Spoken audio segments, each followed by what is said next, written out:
You don't show. Let's go.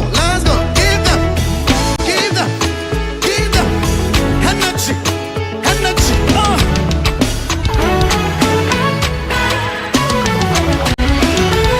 If any time that I need that money, Lord, you provide for me. You never fail me, yeah. Anytime I call you answer, oh Lord, like a father, you make me better, yeah. Quand je regarde ta bonté et ta fidélité, Seigneur, tu es bon et ton amour dure jamais. Tu as tellement fait pour moi, yeah, yeah, yeah. Seigneur, mon Dieu, merci, yeah. Let's go. Anytime that I sing your praise, now you the lead me go.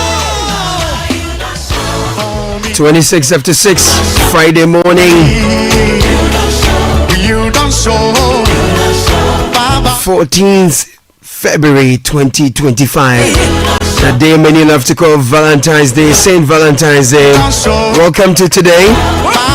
97.3 Citi FM. Baba You Don't Show is a freshly minted one, delivered by Osborne Agbodovi and the Bethel Revival Choir. I love it. It's premiering today actually. It's the first time you're probably hearing this. We love it when he shows up for us. Indeed, he's going to show up. No matter what our situation is, he will show up. He does show up. He's able to show up, and he will show up. Now, the beauty of his showing up is that he is sovereign. And so we don't decide how he shows up. We don't decide how he shows up. Whether he comes on your big day on the back of a donkey, or he sleeps on your boat during your tempest, he always shows up. So trust him to show up, despite the pace at which he shows up, despite the manner in which he shows up.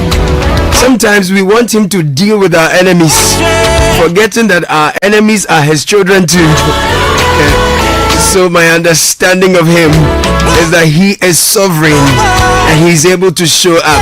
And when I call on him, he sure does show up. But he shows up when he wants, how he wants. My job is to trust him to show up anyway. Whether or not he's sleeping in the boat. As Peter said, Master, carest thou not that we perish. Or he shows up at the tomb of Lazarus and cries and says, Lazarus, rise up. Whatever the situation is, he will show up. How does he show up? That is up to him. We don't know. But for God so loved the world, and what did he do? He showed up. He gave his only begotten son. And so as today is Valentine's Day, many will claim they are showing up for their loved ones. They are showing up to love. But what is love? If it is patient, then that is love. Love is patient. Love is kind. It does not envy. It does not boast. It is not proud. It does not dishonor others. It is not self-seeking. It is not easily angered. It keeps no record of wrongs. Love does not delight in evil, but rejoices with the truth. It always protects. It always trusts. It always hopes. It always perseveres. So if anyone is showing up for you today in the name of love, and they cannot wait, they are desperate, they are not patient, you have your answers there. It cannot be love. And they are not kind, they are not considerate. It's always about them. Always envious, always boasting, very proud as well, and they dishonor others. Always self-seeking, easily angered. You have your answers. That cannot be love. But love is patient. Love is kind. Love does not envy. And it always protects, always trusts, always hopes, and always perseveres. Powerful way to start your morning. We call it Business Sense. Welcome to the Citi Breakfast Show. We'll jump into the newspaper review shortly. The newspaper review is brought to you by Total Excelliums and Piva Beverages. If you've not heard, I'm telling you, it's an incredible, amazing 3-in-1 power premium fuel coming from Total Energies. Total Energies new Excellium new formula shows up for you. Additive and rich fuel with powerful 3-in-1 action. It cleans your engine, extends its life, and lowers your fuel consumption. Thanks to its cumulative effect of its anti-corrosion, anti-wear, and detergent additives. Excellium new formula also lowers your vehicle's fuel consumption while reducing CO2 emissions. You will drive, experience the difference with Total Energies Excellium new formula. Excellium, choose quality, choose Excellium. Every day, day by day. Piva beverages will show up for you day by day with a variety of flavors. Piva cola flavor, Piva orange fruit drink, Piva cocktail drink, Piva grapefruit drink, Piva tangy fruit drink. All these flavors will show up for you on your big day, on your everyday day. So grab yours today. Piva beverages is a taste you will love. Available at local stores. Call us on 0550-032-231. How can we show up for you? It's an interactive show. 0549-986-996 is the number. Join us. Let's do this.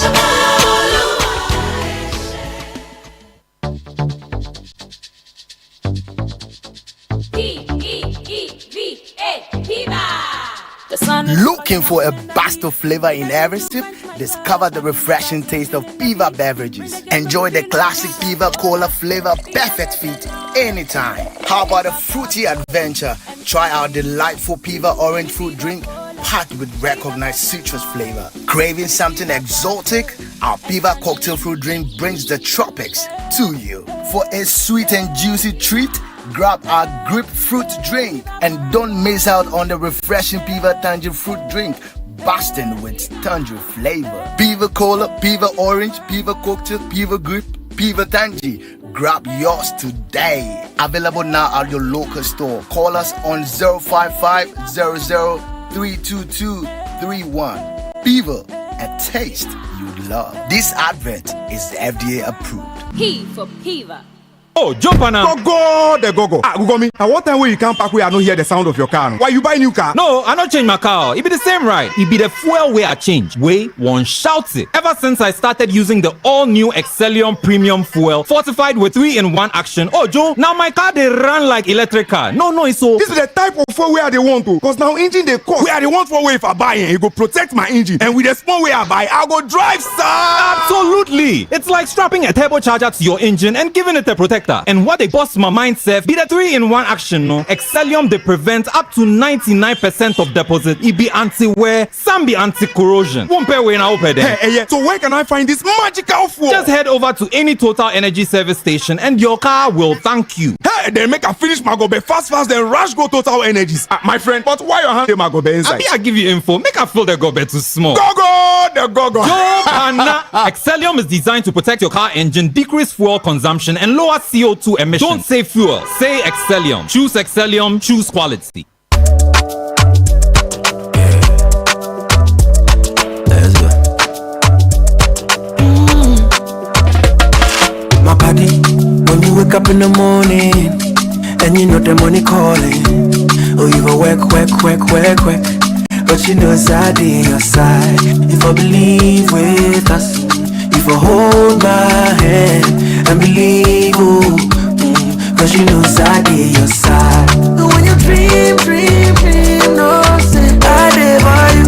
And when you hustle every day, when you wanna go, anything you do, I live by you.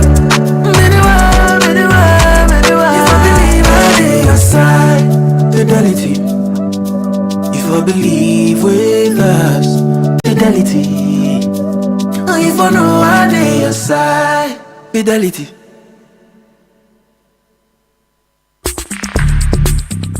Join the conversation on the Citi Breakfast Show on Facebook at facebook.com/Citi97.3, Twitter at twitter.com/Citi973, and Instagram at instagram.com/Citi973 with the hashtag CitiCBS.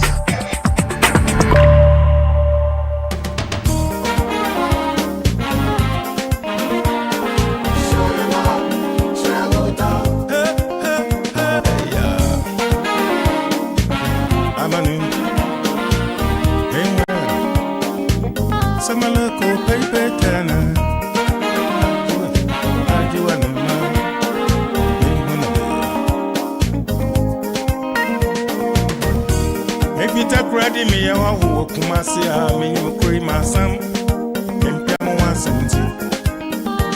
Maria Bessie, you know, Nama Wareno.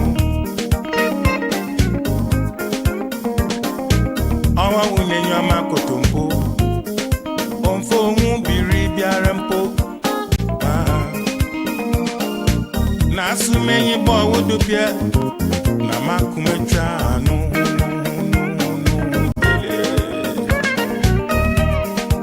Me there, oh, you makumana conazina. Oh, I wouldn't zap young one. Nasu don't see meti. And she rain fear, no frenta. Damara now I won't feel one me. I reckon you feeling your pound. 6:36. Papa Youngson says, "Show your love." That's how we're getting into the newspaper review. Good morning, Bernard. Morning, Caleb. Oh, this morning on my way, I got to the police checkpoint. Policeman said, "It's Friday." I said, "Okay."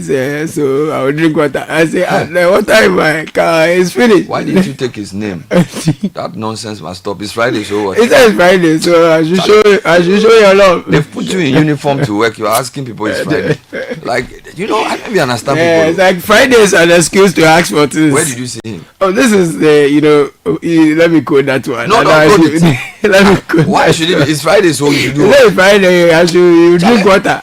This kind of things must stop. Honestly. You are a policeman in uniform. Do you know what the uniform you're even wearing means? And you are telling somebody it's Friday. It was in flip-flops too, in his uniform and everything. He probably doesn't even deserve to be there. I don't know. It's not on a proper operation. It's Friday. You should get his name and finish him. He says Friday. Look at me. I should show him love. It's Valentine Day. You should give him what? Yeah, I should show him love. This is how that's how you destroy a country. Yeah. When people don't understand the importance of what they do. Yeah. Teachers, health workers, police officers, security officers, journalists, we must live above reproach. This is not the time to be asking for money. Anyway, guys' life. Anyway, Daily Graphic. Yes. Political class must hold itself accountable. Majority leader speaking. Front page story. Also, committee probes recruitment into security agencies. Page 13. Yeah. A Greek ministry rolls out irrigation for world creation in 8 regions. We'll give you the details of that. Meanwhile, Car Power threatens shutdown over $370 million debt. My God. And on the back page, 9 dead, 15 injured in accident near Wale Wale. Meanwhile, guess which municipality tops the district league table for 2023? Is it Kokma again? No, okay. Kokma is not in the top 10. Oh my God. This one is Sunyai. Oh, nice. I'll give you the details later. We'll get into that, right? The Chronicle follows. Yes, please. Canadian passport saga. Thank you, sir, but I want my case to continue. Interesting. Judge Kwesi rejects AG Ayine's withdrawal offer. The man is photographed putting his hand in his pocket. National service scandal is being probed according to the new DG. Yeah. And the scripture for the morning, 2 Corinthians 6:3. We put no obstacle in anyone's way, so that no fault may be found with our ministry. Okay, let me take you online. City Newsroom, 5-month-old baby killed in Boko as conflict escalates. Unfortunate story there. Ghana Health Service begins cholera vaccination today. Clogsack declares strike over births and deaths registrar appointment. Government's revocation of last-minute appointments justified. This is Austin Game. And Vitus Azim is saying Oforiatta has caused Ghana a lot of harm and is urging the special prosecutor to go ahead to investigate him despite his absence. And no Ghana card, no national service. NSA director is speaking. And power crisis looms as Car Power threatens a shutdown over $370 million debt. Bernard. The news center is leading with OSP's fugitive tag on Oforiatta is described as unreasonable. Nana B is photographed here with Kisie Jabing. MPP cautions against sensational statements. In other stories, court discharges Kwesi Nyantechi over number 12 expose. Majority leader apologizes over raid in Oforiatta's house. New Jabing North MP fears USA at the freeze impact. And internal memo under MPP recommended dropping Dr. Isiame's charges. This is according to Dr. Ayine. So many headlines, Charlie, almost like 20 headlines. Afenyo Market supports scholar fight with 100,000 cedis. Yeah. I take you to channel1newsroom.com. Ahmed Ibrahim wants Chieftaincy Act amended to allow chiefs summon galamseyers. Nyantechi has learnt his lessons. Forgive him. This is Techi Ahen speaking. Sad one. Mobile money vendor killed by armed robbers in Krofrom. And Clerk Sack declaring strike is here as well.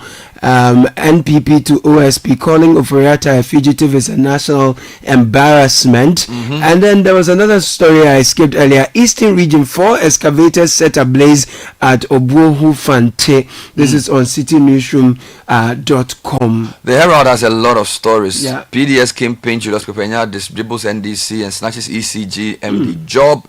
Still in the energy sector, Energy Minister delays Mohammed's orders on ENI Springfield unitization conflict. Ayine lectures damning on criminal law as he explains why high-profile political cases were dropped. GEPA, GIPC, and Shippers Authority bosses hold strategic meetings to boost Ghana's export sector. MIF denies illegal transactions in cash movements, says it cost or 13% interest. I'm not sure if the printing is clear. Calls for Mineral Commission CEOs. Galamsey's CEO removal intensify. Right. Ken Oforiatta is traumatized, we are told, by accusations. This is Afenyo Markin speaking. I'm reading GBC Ghana online. And then also Galamsey menace, we are in crisis. Lance Minister is speaking here. Deputy Minority Leader condemns political persecution in Ghana. And then if you go to Major Online, don't rush to scrap promised taxes if it risks revenue. Economist is warning the government to apologize and say, in the reality of what we have found, it looks like some of the taxes we promised to scrap, we were unable to do them. We'll get into those details then. Doomson Looming is here as well. Why didn't you interview Oforiatta in the US as you did for Mohammed's brother? NPP quizzes OSP. Government must balance politics and economic reality on taxes, says economics Dr. Priscilla Bafor. Labor consultant Austin Game backs revocation of last-minute public sector appointments, and meningitis situation is under control. This is the health minister speaking. Another committee has been set up, Bernard. Interior Minister inaugurates 7-member committee to review security service recruitment. Let's go to the custodian, and then I'll bring you some other headlines from the publisher, and then we jump into the details. Remove new BOG governor CDM to Mahama. That's the custodian. Also, minority Islam state-sponsored persecutions with a photograph of the deputy leader, Madame Patricia P.J. Ayago apologizes to Ken Oforiatta over house raid, and then Baumia speaks at Harvard University today. Right. The publisher leads with the same story, Siama and BOG story, and the same story indeed, the state-sponsored intimidation stories. It's almost like the same book, in fact. And then the third story, majority apologized to Ken Oforiatta. So publisher and custodian doing the same thing. One of my favorite papers, the Catholic Standard. Put aside ego and indiscipline. Okay. Speaker to parliamentarians. Right Honorable is photographed here. Also the Nuncio. Do you know the Nuncio? Thank you. He calls on religious leaders to live Christ-centered lives. Nice. There's a very interesting editorial that is here. When the cycle of violence in schools haunts a nation. This is something we picked up on a few weeks ago. Meanwhile, 50% of prison inmates suffer psychological distress. That's serious. You know, I like this paper because, you know, a lot of the papers we review focus only on political issues. This paper tries to also bring some very important social commentary. You know. True. So I feel like we need more papers like that. For example, there was a publication called the Legon Observer. True. You know, we need powerful. You know, a lot of these papers are always like basically just rattling. The PAV answers and the you know, it's like one politician has said this, another politician has said that. I don't think that's the only thing we need. We also need papers that help us to think about ourselves differently. So I'll review the Standard today. But Where do you want to start from? I want to start from Haruna Idrisu. Teachers will be happy about this, especially those posted to rural areas. We will implement 20% allowance for rural teachers. Joshua Bedia Kukumson writes for Daily Graphic, reads that the Minister of Education, Haruna Idrisu, has reaffirmed the government's commitment to honor its promise of offering a 20% allowance to teachers who are set posting to rural areas. areas.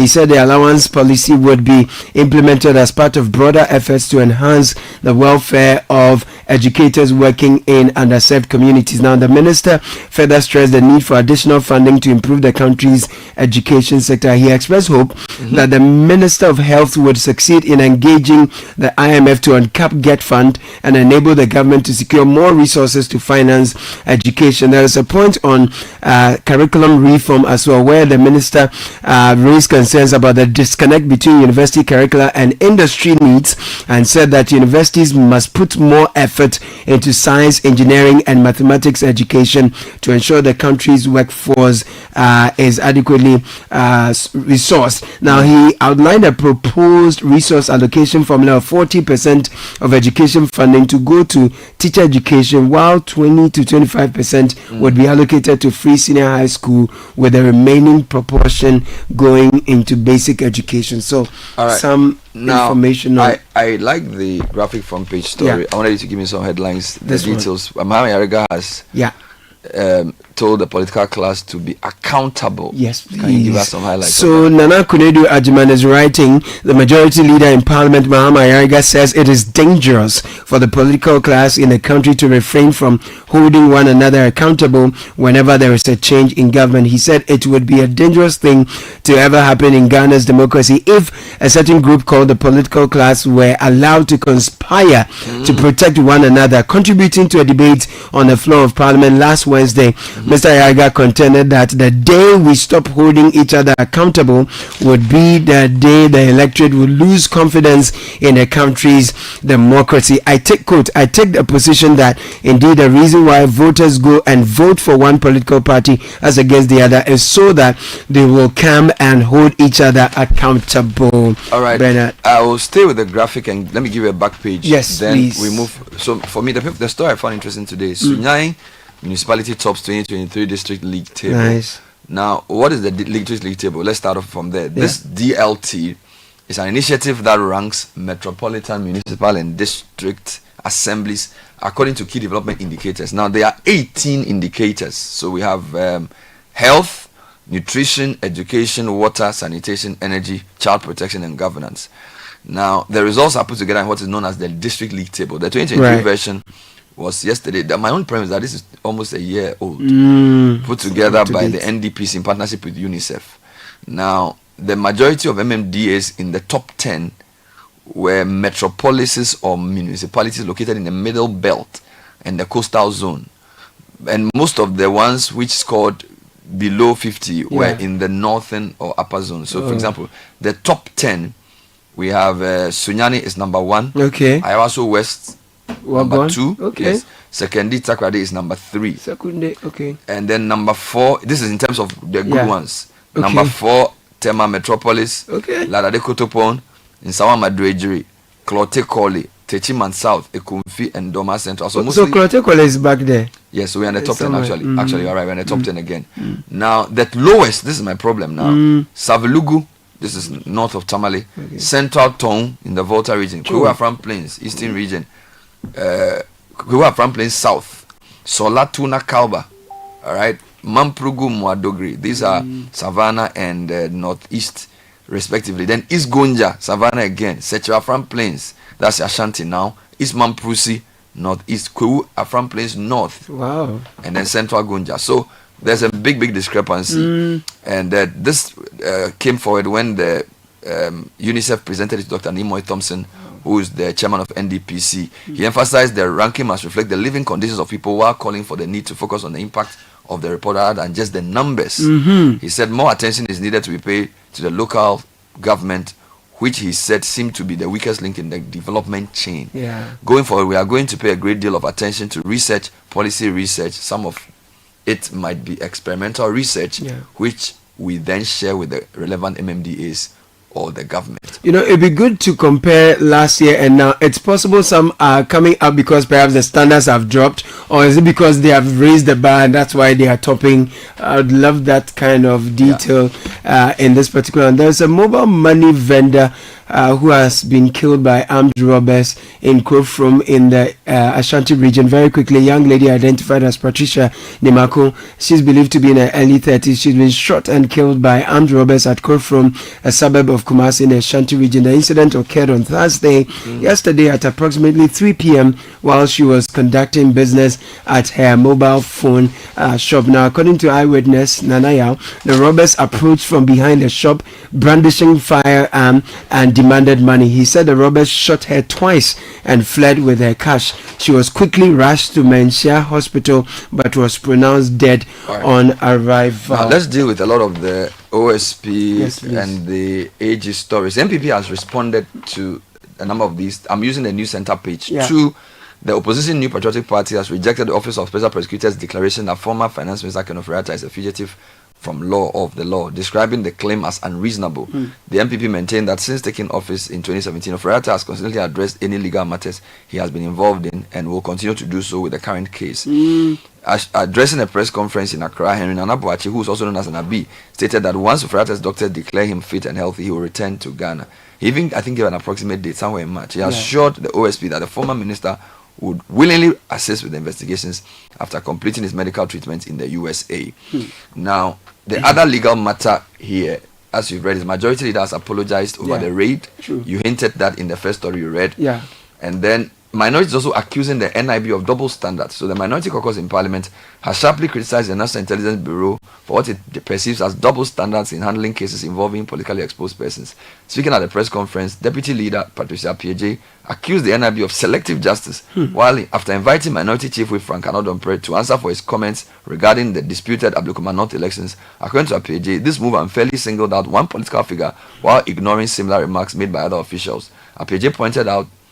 pointed to a glaring inconsistency while the NIB summoned Anodompe for his controversial comments, but did not extend the same invitation to Mustafa Gbande, Deputy General Secretary of NDC and the current Director of Operations at the Presidency. Gbande had made similar comments, suggesting the NDC would sacrifice the minority leader, Apenyo Making, a remark that, according to the minority, amounted to direct threat on his life and an incitement of violence. Gbande's comments are dangerous and criminal, incitement against the minority leader and a direct assault on the principles of democracy. Final one, still in the legal space. Actually, I'll give you two more. Court discharges Kwesi Nyantakyi over number 12 expose. We heard this yesterday.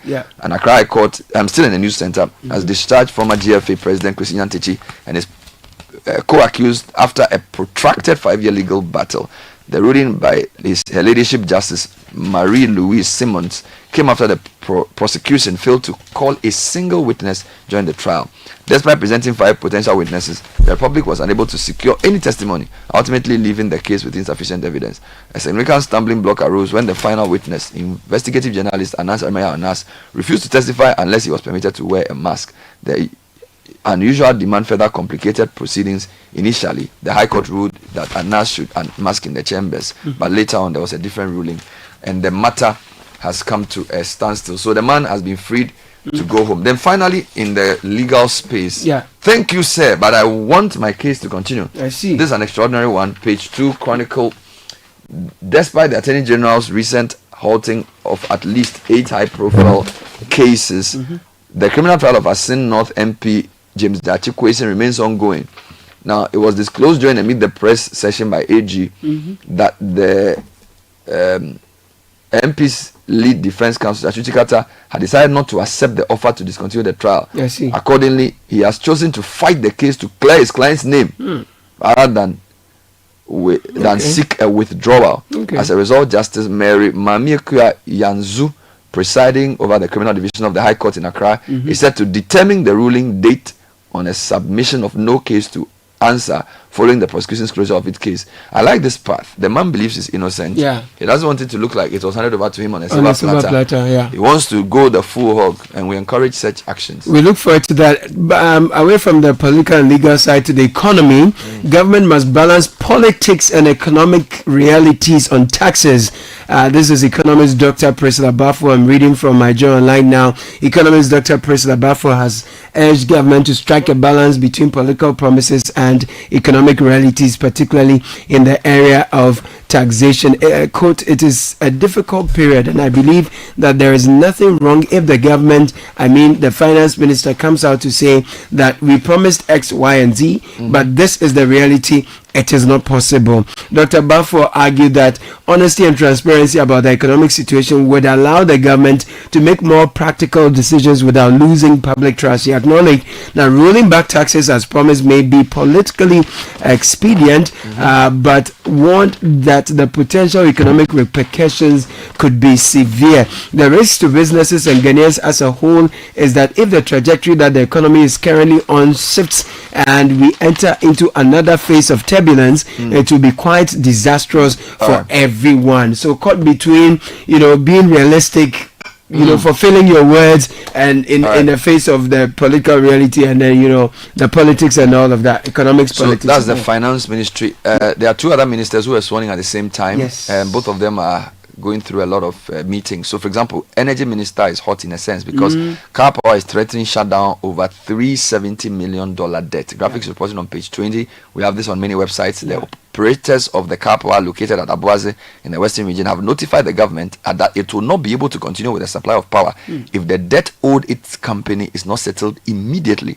The company's representatives made this known at a meeting between Minister of Energy and Green Transition John Abdullahi Jinapo and officials of Car Power Badge at the ministry in Accra last Monday.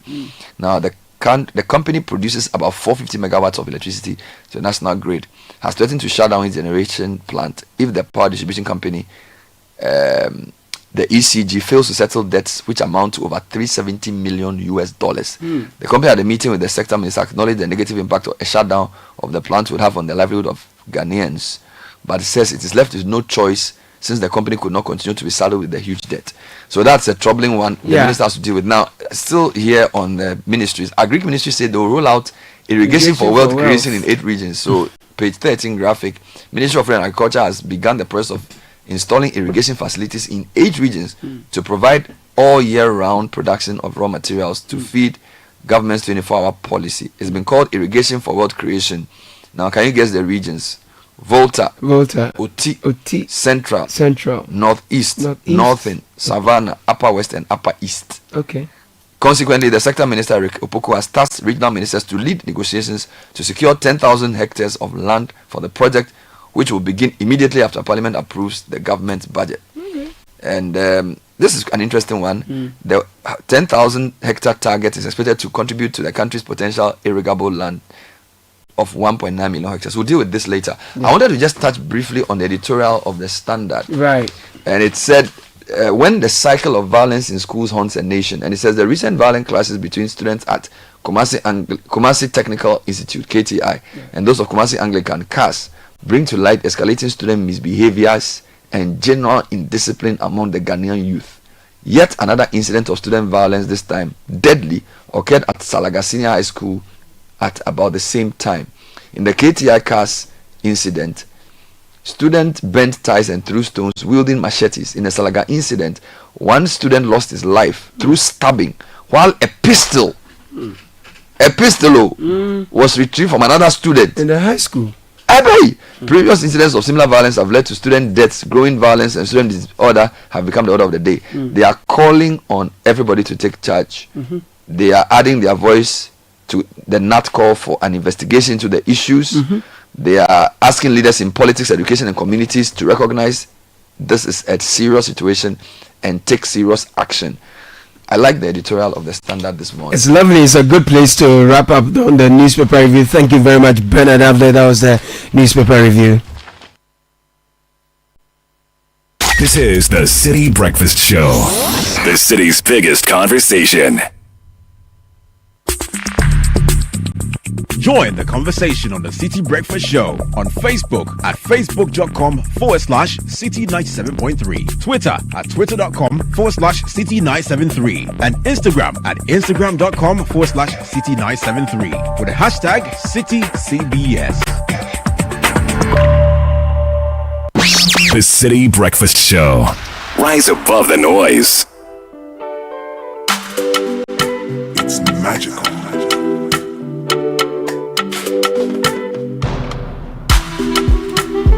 Seven City Business News is coming to you shortly. Nashika Caesar's here from a cabin crew. She looks ready for a Friday night on Val's Day.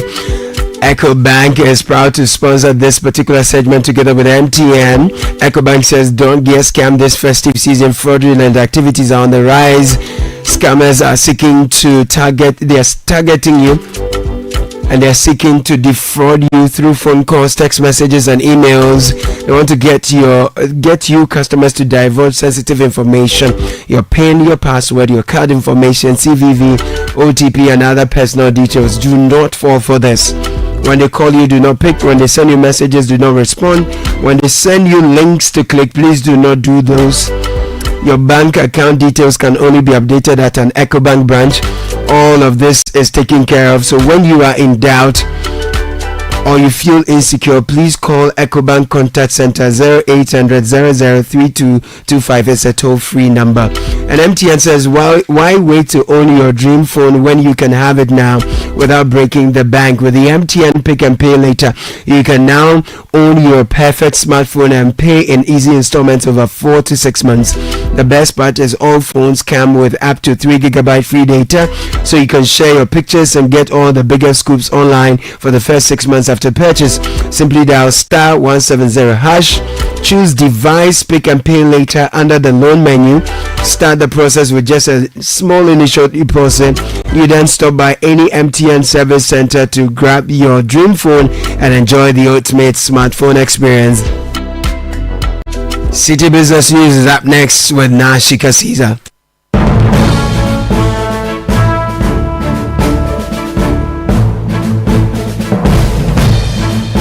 Good morning, Nashika Caesar. Good morning, Caleb. Hello and welcome to the breakfast edition of the City Business News, proudly brought to you by MTN, Goyle and EcoBank. I'm Nashika Caesar. Coming up, government assures of commitment to provide funds to finalize first major foundry and machine tooling center at the Ghana Atomic Energy Commission.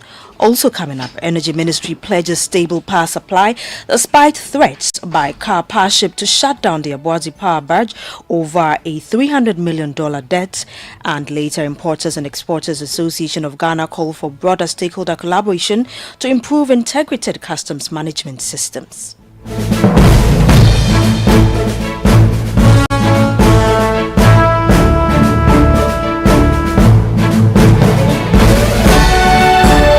We settle for the details of our stories now.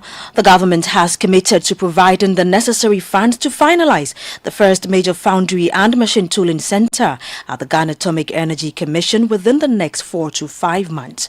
According to the Minister of Environment, Science and Technology, Murtala Mohammed, the project is 95% complete and will need around 300 million Ghana cedis to become fully operational. Daniel Odru-Mensah reports. Once completed, the facility is expected to greatly reduce the over-reliance on imported basic tools for the local manufacturing sector and the vehicle spare parts industry. During a working visit to several facilities, including the Commission under the Ministry of Environment, Science and Technology, the sector minister expressed confidence that the project would be finalized before the end of the first half of the year. The last facility we went to is the foundry. If you look at the basic tools that we use for our vehicles, basic tools that some of our domestic industries use, we import them. The purpose for establishing the foundry is that we will be able to produce those basic tools, not.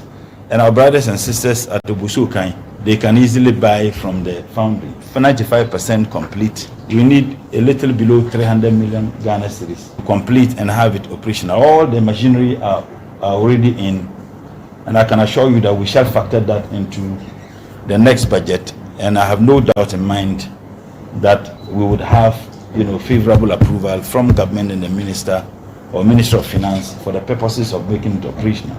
It is my expectation that within the next 4 to 5 months, we should have it fully operational. The minister also highlighted the need for a policy framework that would enable health centers to collaborate with the Commission, enhancing its revenue generation. There are huge sums of money that are spent by our hospitals across the country in basic things that you have the capacity to do. My understanding is that it is just few government hospitals that render such services to you and some of your agencies. We need to make a case for you. If there can be a policy direction from government instructing all health facilities to do business with you, that will be a huge source of revenue. Yeah, the Minister of Environment, Science and Technology, Murtala Mohammed, ending that report filed by Daniel Odu-Mensah.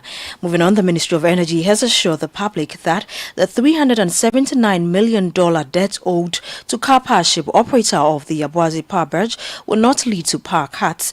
Car Powership has threatened to suspend electricity supply unless the arrears are settled. However, Energy Minister John Jinapo has engaged the company on a repayment plan. Speaking to Citi Business News, the ministry's public relations officer Isaac Ejekwachi assured that the government is taking steps to prevent any disruption.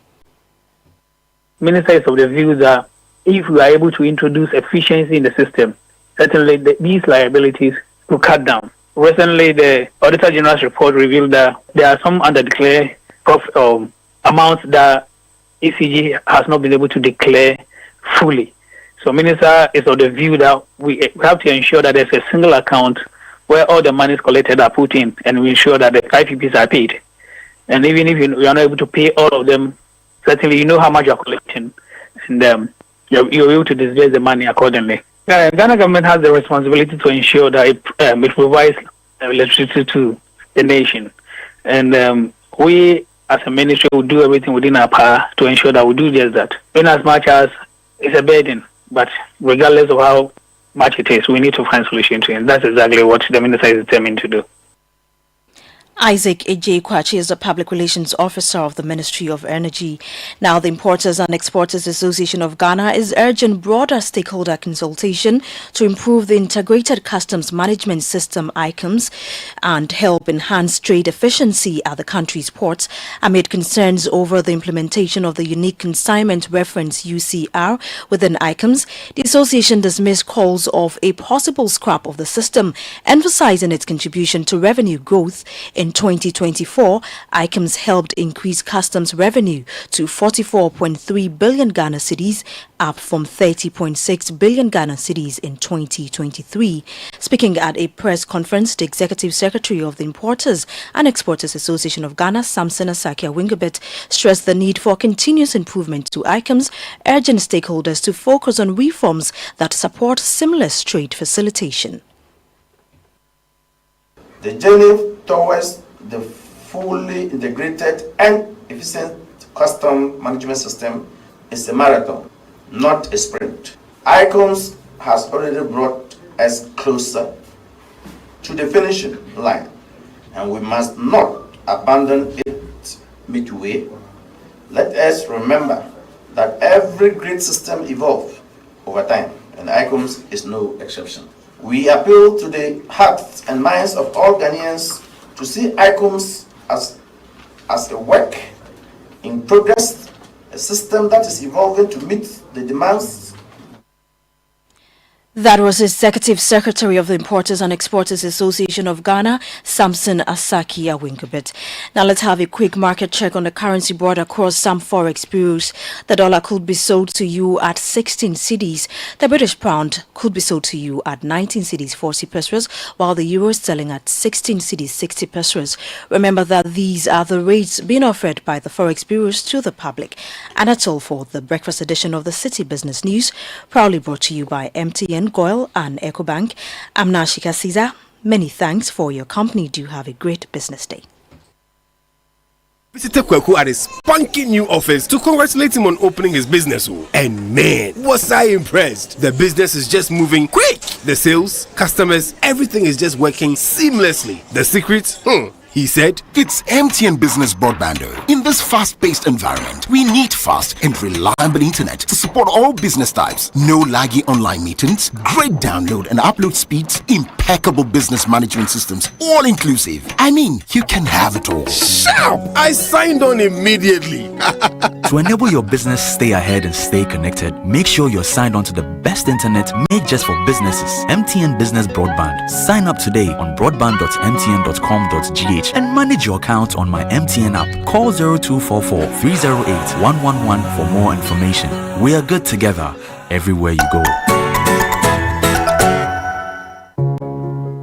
Every day, people have money emergencies. Ma, I need my school fees. Mommy chop money. Ratchet, mommy rent. Emergency. Now, there's a new emergency number in town. More money, challenge, enjoyment. At the top life we got. Dial star 770 hash for money emergencies and chop life. For emergency access to your bank accounts, transfers, utility payments, loans, and more. Dial star 770 hash. Bank on the go even without data with EcoBank's short code for digital banking. EcoBank, the Pan-African Bank. This is the Citi Breakfast Show, the city's biggest conversation. It's magical.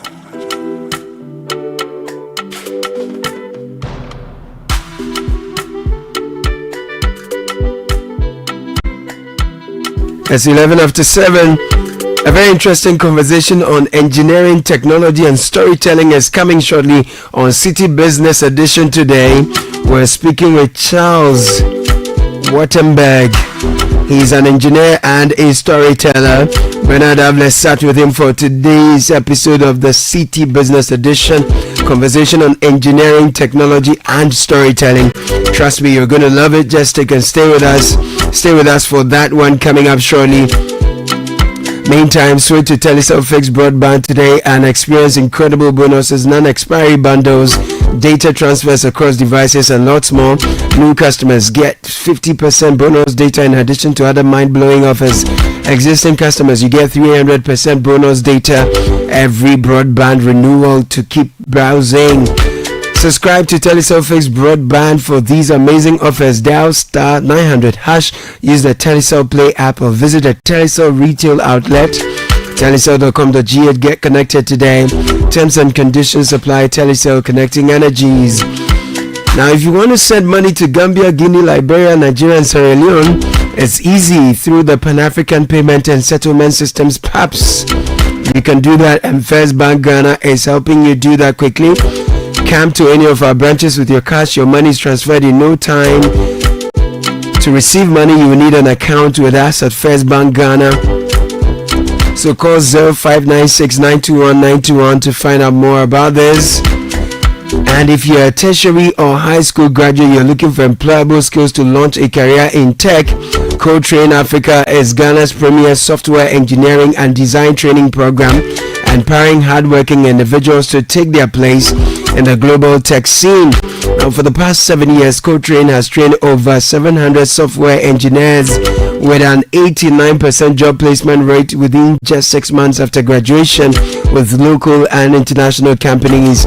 Co-Train, we don't just teach coding, we prepare you for the real world of work. Our practical bootcamp model gets you working on real-life projects that solve problems for both local and international companies, stimulating an actual work environment. We offer 2-year professional training program in software engineering and UX design, in-person training at our East Legon campus, interactive virtual options for students outside Accra. Admissions are open. CodeTrainAfrica.com. Call 0545-792-397 to get started. Co-Train Africa, your pathway to a high-performing tech career.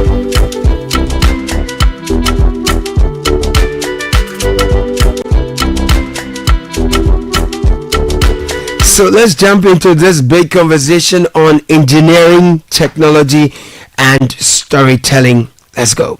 The Citi Breakfast Show. Rise above the noise.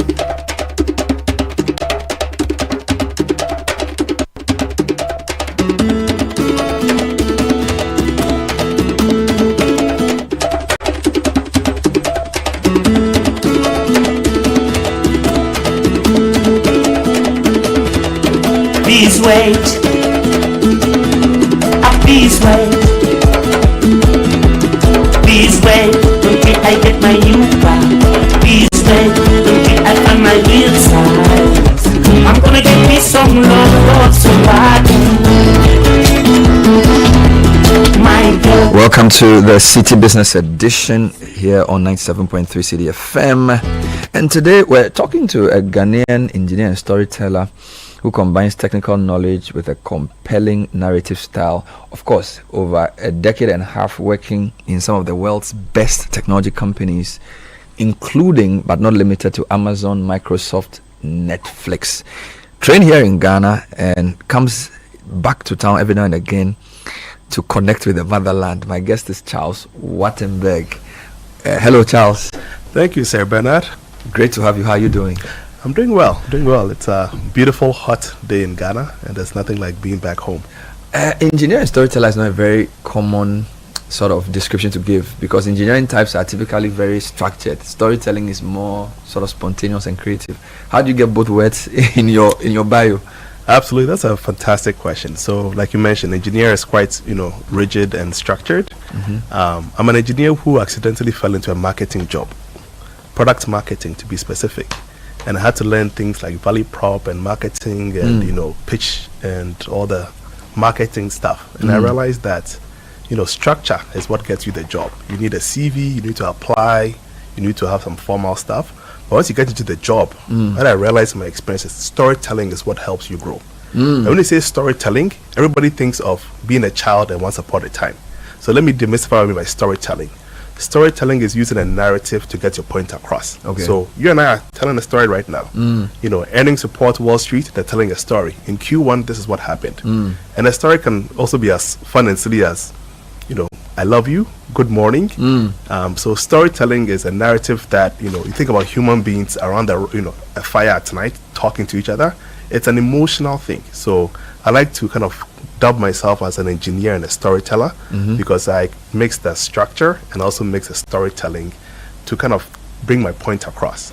I like the quote, structure gets you the job and storytelling brings you the growth. So let's talk about engineering. What kind of engineer are you and how did you get into engineering? I actually have a very funny story. So like you mentioned, I'm a Ghanaian, born and raised, who grew up in Ghana. Okay. I'll say that. So I went to Northridge. Northridge Lyceum? Yes, in Northridge, and I went to the school. I won't describe the school, but anyone who is listening will know what the school is. And it is not per se. It is the school in Cape Coast. And when I went to uni, as a good African. For the uninitiated, that's infantry school, by the way. The great Kwaboche, Hill Kwaboche. Anyone listening who's a Kwaboche fan, class of 04, stand up. Drink your can. Amen. Go ahead. So I get to university, and like a good African kid, you can do anything you want so far as you're a lawyer, doctor, engineer. And I'm like, I don't like law. I don't want to be a doctor. I want to be an engineer. And I kid you not, I did a process of elimination. I looked at all the engineering degrees, and I said, which one can I manage, which one will kill me? I started chemical, too hard. Are you serious? Oh, environmental. I don't like to go and touch rocks outside. No. Civil. My dad is a civil engineer. Okay. He worked at AESL and TSC in Ghana. Okay. I was like, I like what he does, but I want to do something different. Okay. So I ended up doing mechanical, which is how like systems, operate and move together. Okay. It sounded interesting. So I did engineering. But here's a catch. By year 3, I realized I do not want to be an engineer. Oh, Lord. So here I am, having done all this engineering school, all this math. And I realized I don't want to be an engineer. And in all the engineering projects, you do a project work, you do a PowerPoint, you do focus groups. And I really like that stuff. Once again, storytelling. So I said, you know what? Let me pick up an economics minor along the way. All right. I went to econ class. It was so easy. I was like, this is fun. And I said, you know what? After school, I'll go and get a business degree because that's what people do who don't want to do engineering. So I did engineering because I wanted to be a good African kid. But halfway, I realized I just want a degree, but I don't want to go and build any bridge or road or structure. But I like the way it helped me think in very structured terms, taking a big problem, breaking it apart into chunks, working on them in series or in parallel. So I'll say that's the benefit of the engineering degree. Fast forward, being a technology leader and a product manager, I work with all sorts of people. I work with designers, engineers, data scientists, communicators, lawyers. But to double down on engineers, when I work with my engineering team, I have some credibility because I'm an engineer by training. And I build apps here and there, so I can talk to them in their language. So I'd say that background and experience, a solid really helps foundation me talk to my engineering team and also kind of structure and break down problems in a way that you can solve them for the maximum impact. Let's come back to Mfantsipim, because my mates who went there, they said even if you did science, there were opportunities to do some sort of technical stuff in addition. So when I interviewed Kwabena Edubuahin, he actually did a combination of the two, which is helping him where he works now. Just talk a bit about a Ghanaian Kwabochu education or general secondary education, because there's a whole conversation about the quality of education we have here and how you're able to cope with, because the uni you went to was a pretty good one as a fresh person. Yeah, I mean, I'll keep it very real. I was in S4, which was science and technical drawing, and I think that's one of the best combinations, because in primary school in Ghana, in JSS, you do TD. So being able to take my TD set from JSS Northridge to boarding school was helpful. And what I love about TD was that it forced you to take the world, compress it, and look at it in a 2D or 3D manner. And sometimes you do a dissection and look at it. So it kind of starts teaching your brain how to think in a spatial manner. And I think that kind of TD, you can't rush TD. You have to be very gentle. I think it's a fantastic intro into engineering. So I think that TD and science combination. So fast rewind. I don't like bio. I did pre-SSS. I did a bio class at Mr. Ano. I failed. I've never failed a class in my life. So I said, I'm not going to do bio. So I did S4, which is TD. And that really set me up with that engineering fundamentals. So I would say that science education with TD is fantastic. What I'd love to see more from universities, SSS schools, is this kind of mix of fusion. Because right now, you finish JSS, you apply, you get into science or arts or TD, or home econs, and you're kind of set into the narrow path. Imagine a future whereby, yes, you're doing science, but you have one optional class, one elective you can pick. You can say, I want to pick geography, I want to pick history, I want to pick econs. That way you come out of SSS being a bit more well-rounded, having that elective class that you can opt into. I think that would be a really clever way of still adhering to the course you're given, but giving you a chance to kind of like freestyle or double on like one additional class. I don't like buzzwords, but there's a lot of hype around STEM. Some call it STEAM. And when people watch NSMQ, they say, look, there's a whole STEM revolution going on. I'm not really sure if wanting to win a science quiz is the same as getting the youth interested in STEM. But what is your view of the way Ghanaian students have rallied around this quiz and what we can use it to do to build our next generation of, whether it's engineers or scientists or mathematicians or whatever? Fantastic. Every year, group chats blow up in the States when science quiz is happening. And sometimes that school in blue that keeps winning championships is always trolling us. But I would say, my humble opinion, the science and math quiz is a representation of school culture. When you finish university, SSS, it's a way that people can have school pride about the science quiz. There are very few activities or venues that bring alumni and current students together. So I think the science quiz is kind of showing that there's something we can scratch, something we can kind of do and develop there more. I do think a society of just engineers or scientists is going to be a very boring society. Let's be frank. I was an engineer. I did engineering. We're not the most fun people. However, a society with scientists, with arts, with culture, becomes more rich. In every advanced civilized society, people start enjoying the arts, ballet, culture, nature, all these things that really give you that 360 view. So I would say, when I think about science and tech and STEAM, I'll give an example. So I married into a family where my mother-in-law is a professor. My father-in-law has a master's. These are all scientists. Their oldest daughter, my wife, is an artist. As an artist? I kid you not, she draws. She draws, she paints, she sews, she can do everything. Jack of all trades. Wow. And for me, I'm so impressed with my mother-in-law, professor, because she allowed her daughter to do arts, or to do arts. But in our typical Ghanaian society, engineer, you want to doctor, say exactly lawyer. So I think there's this space whereby growing up, you see these professions are the ones that can make money. But now in this digital era, you see the creativity you're seeing on social media. There's a new category of career called TikTok influence. All these things, these are all creative kind of arts and spaces. So I think when you think about education, we should focus on critical thinking, design thinking, just the foundation blocks that help you to thrive, because the careers that our parents grew up doing will no longer exist. And let me repeat it again. Some of the careers our parents grew up doing will no longer exist. In this era of AI, rewind. When I was growing up, when I was in GSS, there was something called a comm center.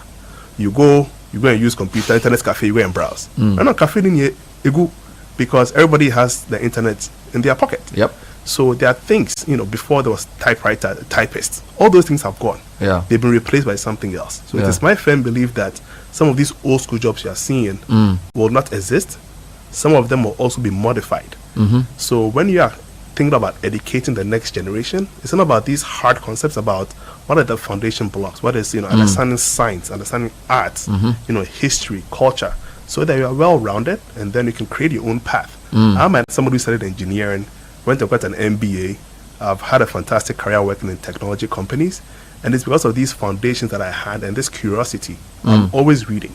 I'm always trying to learn random things. I'm a big sci-fi nerd. I love history.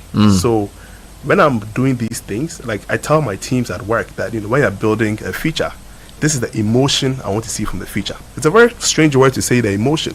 I can tell people I want this feature to make you feel happy, to make you feel safe, secure. My design team takes that emotion I shared and builds it into the experience, and when you use it, you can feel it. And we can talk more about that. This is the City Business Edition. My guest is Charles Wattenberg. He's Ghanaian.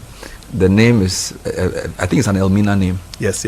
So Confederation. Proper Ghanaian name. But what impresses me, he did his basic education here, secondary education here, went to Tufts to do his engineering, did an MBA afterwards. But some of the companies on your CV are pretty impressive. Amazon, Microsoft, Netflix, these are behemoths. Yes, it is all by grace. A lot of hard work by the grace of God. Coming out of grad school, I went to work in oil and gas because back then all my buddies were working at Exxon and Shell and traveling, and I wanted to work for a big international company that had global reach. So I applied to all four. All four rejected me. On the whim, I applied to Amazon and Microsoft, and they both accepted me. So my first job in tech accidentally was at Amazon, and I moved from Chicago to Seattle, where I have been for the last 10 years. And when you're in Seattle, it's a very interesting place. So for those who don't know, Seattle is home to companies like Microsoft, Amazon, Boeing, T-Mobile, and big shots like Jeff Bezos and Bill Gates all live on the same waterfront street. It's a very interesting city. And what is interesting about it is that when you live in those cities, having a job at Microsoft, Amazon is normal. But when you take a step back, it's not normal. America is over 300 million people. Microsoft has about 160,000 employees around the world. So to get a job at Microsoft is pretty hard. Yes. And it's like 0.something%. But when you're in that kind of ecosystem, it feels normal. And what is the point I'm trying to make here? When you see it, you can believe it and you can be it. Growing up, I never imagined I had this run. It's just by the grace of God. I wanted to pitch on something you said. When you said a lot of your friends work with the oil companies. So in 2010, when you check the world's most valuable companies, Walmart, Shell, ExxonMobil, BP, Toyota. So basically extractives or retail or automobile. If you ask the same question in 2020, you're seeing Microsoft, Apple, Alphabet. So the question to you is, what is it about these companies? Is it just the fact that we are in a global transition into the fourth industrial revolution that's brought these companies up? Or are these the companies that have driven it? Because it's almost like now a proper solid company that brings value has to be tech, as against 20 years ago when it was more in the extractives. I mean, if you look at the fourth industrial revolution, the first couple were like mechanized, electricity. The third was digital. So, early, Microsoft and stuff. And now with the fourth industrial revolution, this is like all automated and like intelligent self-learning, decision-making. So there's this really interesting confluence. But to answer your question, I'd say in the first and third, this extractive kind of manufacturing agro were the big boys, to say. And right now it's shifting because with technology, it scales. Meaning you write the code once, you can use it 1 million times, and the marginal cost is 0. But ExxonMobil cannot go and drill 1,000 wells in a year. There's a fixed amount of wells they can drill per year based off the supply available. So I think I think Amazon says it best. It's like an infinite shelf of anything you want. And internet economics are one of the best kind of economics out there. So that's why I've seen these companies kind of scale. But also, every company starts doing something and then scales into something. Amazon started selling books. Now they do cloud service space. They have Alexa in most homes. Microsoft started off with a mission of a computer and a PC on every desk in every home. And right now they are like in, businesses, clouds everywhere. So they start with one thing. Then obviously to continue to grow, to justify your earnings valuation, you keep expanding. But as you're expanding, because you have kind of the capital and the heft, you can move into adjacent spaces very easily. So it creates a cycle of the big getting bigger. But what I kind of like about America is, the government is also actively looking at it. When you get too big, they say, hey boss, slow down. This thing, no go. Or this company, you can buy this company. And it also allows the young companies to also kind of grow.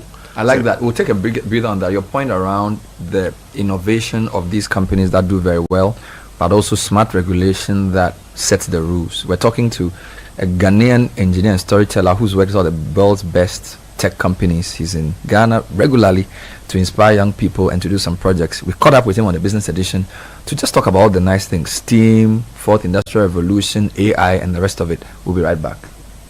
Love somebody, I have to say please wait until I get my new car. Please wait until I find my real side. I'm gonna give me some love somebody.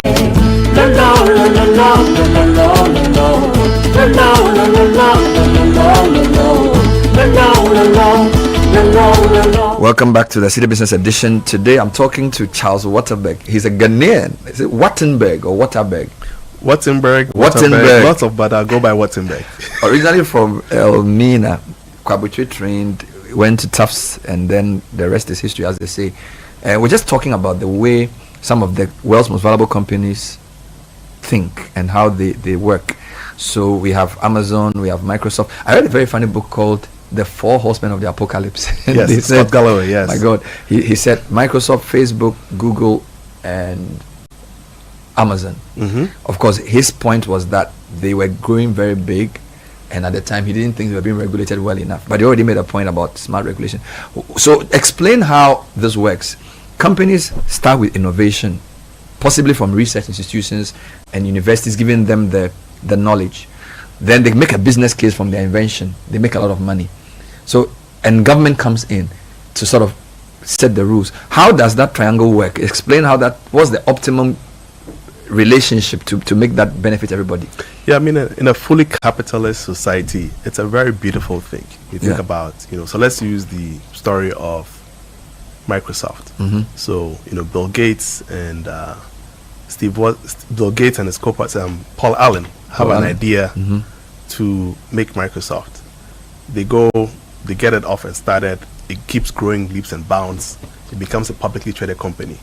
And I think one of the key things, a publicly traded company means you are selling shares of the company to the public, meaning it's going to outlive you.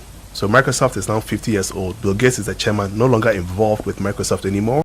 And I think that's also ways companies live and grow for a long time.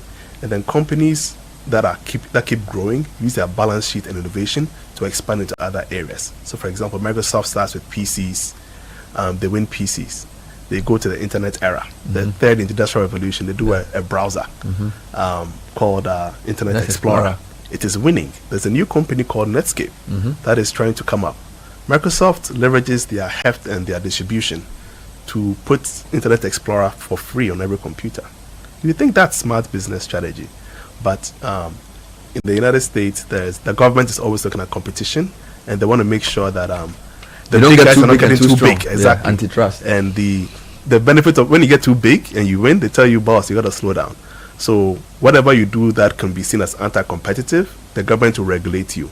And I'll say through that kind of action, Microsoft or Netscape gets a chance to grow, and Microsoft also gets a bit more like, pausing. Once again, these are my personal views. Of course. And then, companies like Google get a chance. So now Google is coming, and there was a stat I read somewhere that Google Chrome makes more money on Windows than Microsoft. Can you imagine? Can you imagine your own platform? Somebody's coming to your house and making money of it. But then, tech has Satya Nadella, current CEO of Microsoft, has said tech doesn't respect old age. Because Google is out here eating Microsoft's lunch, and what happens? Facebook comes and starts eating Google's lunch with digital advertising. Google is, Facebook is winning, and guess what? TikTok comes, start running Facebook ad, and it's eating Facebook plan. So in tech, the beauty of it is like there's also something called at will employment, meaning I can be employed at company A on Monday, I can leave from company B. So you have this nice mix of talent that is rotating through, bringing talent from the universities, academia, research, and it's a nice virtual cycle. And whenever people have a great idea, they leave the company, they get some startup funding or VC backing, they create a startup, and they have a chance to grow into another big company. So it's this whole, some people will stay for a long time or forever. Some people will stay a couple of years. Mark Zuckerberg famously said that even in go build Facebook, and I've gone to like work at Microsoft or something. So I think having that environment whereby, failure is not a bad thing. You can try. If it doesn't work, you have a good backup. You can go work on one of these companies. So I think it creates this really good ecosystem. I know you've heard of like Silicon Valley and all these things, but I think it's the fusion of venture capital, universities, research, and companies that are always hiring, so that people who have a great idea can go try it out. I'll give a great example. So Google invented the Transformer, which is what kicked off this AI revolution. Google, being a big company, is a bit more like incremental and methodical about how they roll out new stuff, because you cannot kind of affect the core. You can't cannibalize your old existing products. Exactly. So what happens? The Google researchers leave and they go to OpenAI. My God. And they will create ChatGPT. ChatGPT is getting big and scaling and growing. Some people are not happy at what's going off. Some people leave, they create a company called Anthropic. Some people leave, they create Perplexity. Some people leave, they create SSI. So even right now, in the AI race that just happened, these companies are splitting up from each other and creating kind of competitive. So it's creating this nice flywheel effect. And for me, as a proud Ghanaian and African, I'd love to see some African companies in this mix. This game so far is the West. A couple of French companies like Mistral. But Africa is nowhere in this. Just give me a sense of what kind of day it was when DeepSeek came up with their model, and we were told it cost like 100 the price of what the guys in your side were valuing their company. Just talk a bit about the kind of chaos it caused in your world. Oh yeah, it was a jaw drop. I mean, before the market opened, you could see the indicators were trending down, and the market opened, it was a bloodbath. So for context, the stock market is a good indication of how Americans are feeling about companies. And so for folks who are listening, everybody knows hopefully ChatGPT, which was trained for like billions of dollars. And then there's this new company called DeepSeek from China who says it costs $6 million to train it. And it just changes the game.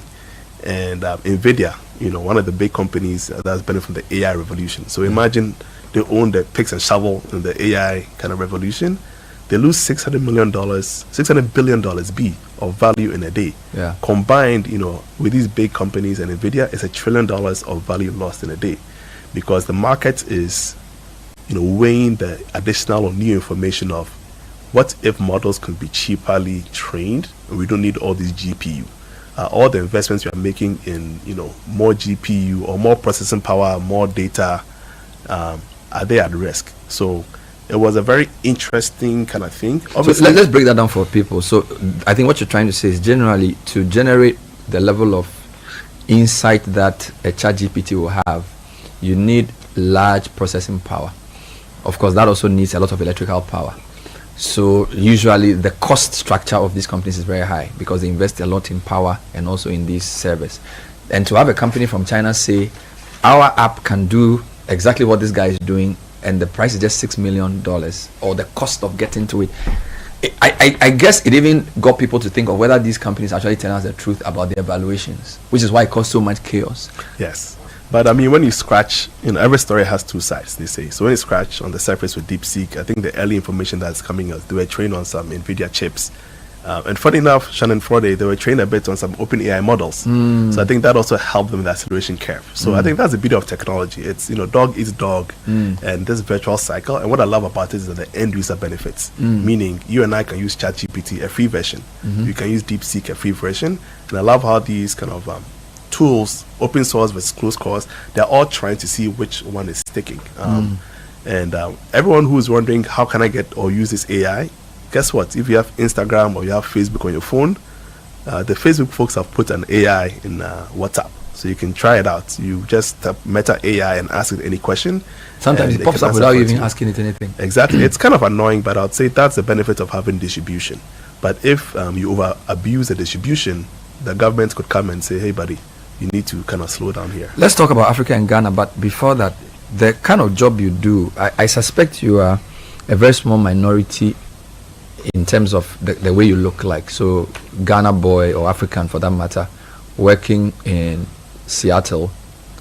How diverse is tech and how challenging has it been to do so well with so few people looking like you? I mean, that's a fantastic question. The numbers are quite abysmal, and I think sub 5% in most companies.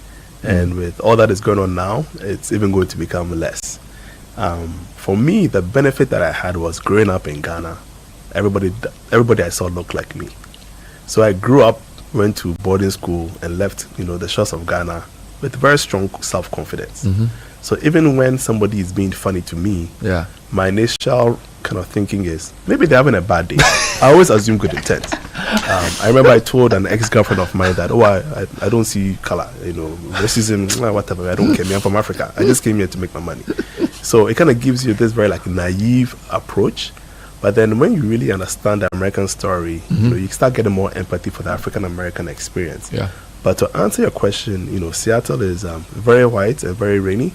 And being a minority, you just, you face your front and do your job. You're here, you go to work, you spend time with your family, you spend time with your Ghana boys or your friends or your group chat on the weekends, you grill and you chill.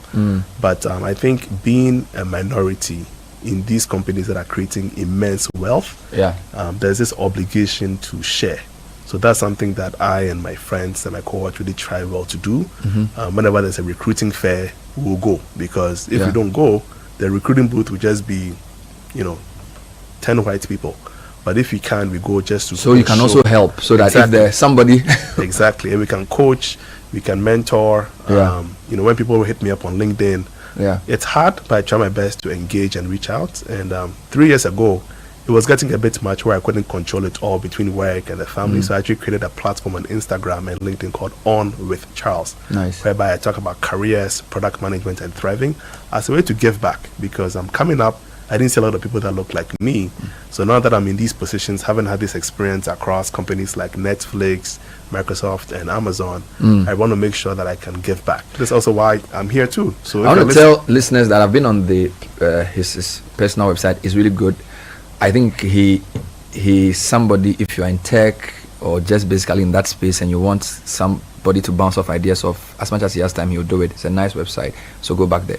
Now, the thing, though, I wanted to get to with this question was, generally in Africa, we seem to be excluded from these kinds of things. So, for example, not a lot of major inventions in tech have come from here. Okay, that's point number one. Then point number two, we tend to be net users. So we are customers. We use the product. But there's a way in which that can also become an opportunity, because I'm told, for example, when it came to mobile, right, there was a whole thing about we didn't have a lot of legacy systems, so we didn't have many good phone lines. So mobile phones have really opened up the African market. So MTN is one of the best companies in the world because they understand mobile more than most. And now we have mobile money, which was pioneered in Kenya. Okay. So I want you to give me hope that even though we are not creating as much of the innovation in this space, the fact that we are in the fourth industrial revolution and this whole AI thing, that's one of the spin-offs, could be an opportunity for us to do what they call leapfrog development. So just talk to me a bit about where the optimism could come from in this world where we have so few in the space. Yeah, I mean, two key points here. So number one, in addition to M-Pesa, one of the great inventions from this wonderful continent was cloud computing. So Amazon EC2 was created in Cape Town by some engineers from Seattle who got tired of the weather, moved to Cape Town and built EC2 in Cape Town. So it's fantastic that cloud computing they were using was actually built in Africa. Of course.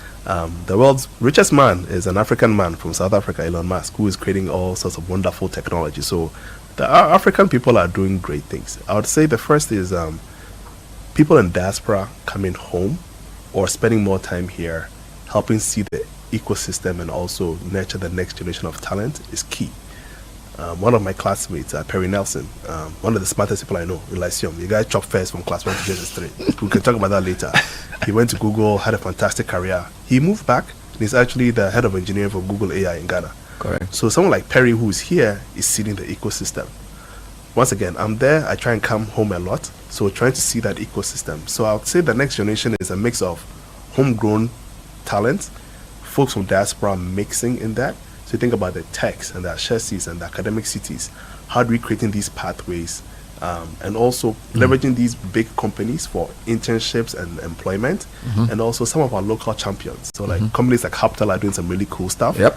And then in the tech ecosystem, there's all these meetups, NIT. So the ecosystem is there. And I think specifically in Ghana, I think the government is one of the biggest employers or like funders. So finding a way or a scheme whereby government can really unlock this tech ecosystem. I imagine a future in the next 5, 10, 15 years whereby we have world-class companies that grew up in Africa or Ghana that are now playing on the international space.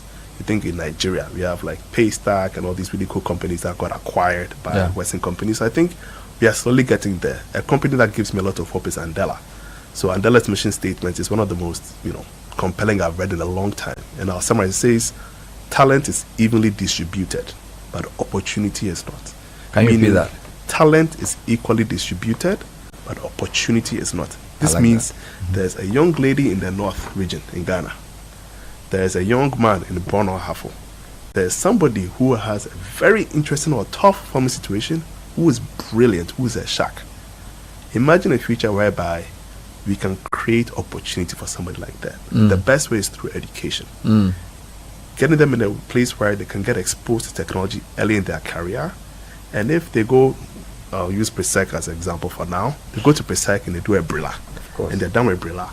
How do we make sure we put them in the right place so they can flourish? I think these kind of schemes really will help grow our tech ecosystem. And then also, when we think about how we are spending our tech dollars in this country, how do we make sure that we are, creating opportunities for these young tech companies in addition to like the foreign companies that come and play. Let's stay with that, but I want to talk about opportunities for employment. So I was at the program a few weeks ago and they were talking about business service outsourcing, business project outsourcing. They were talking about how now companies in various parts of the world have programmers based anywhere in the world. And they said Ghana is a good place because we are in the center of the world, we speak good English, and our programmers are solid.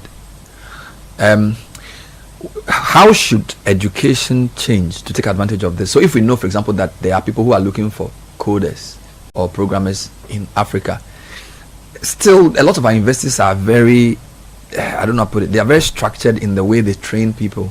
But the opportunities that are available globally, I feel like there could be a better way of churning out more talent who can still live in Ghana and do projects everywhere else. Can you talk a bit around that for me? Sure, I'll answer that. I'll give you an additional story. So I would say, universities thinking of all these books, so Udemy's and all this existing MIT, Coursera work, and just creating a course where we are just following along and building projects. Because in tech, if you're a coder, GitHub is the main place. So having these projects you have make you competitive on the global edge. You want to make sure you finish university. If you did computer science, you can code and be world class.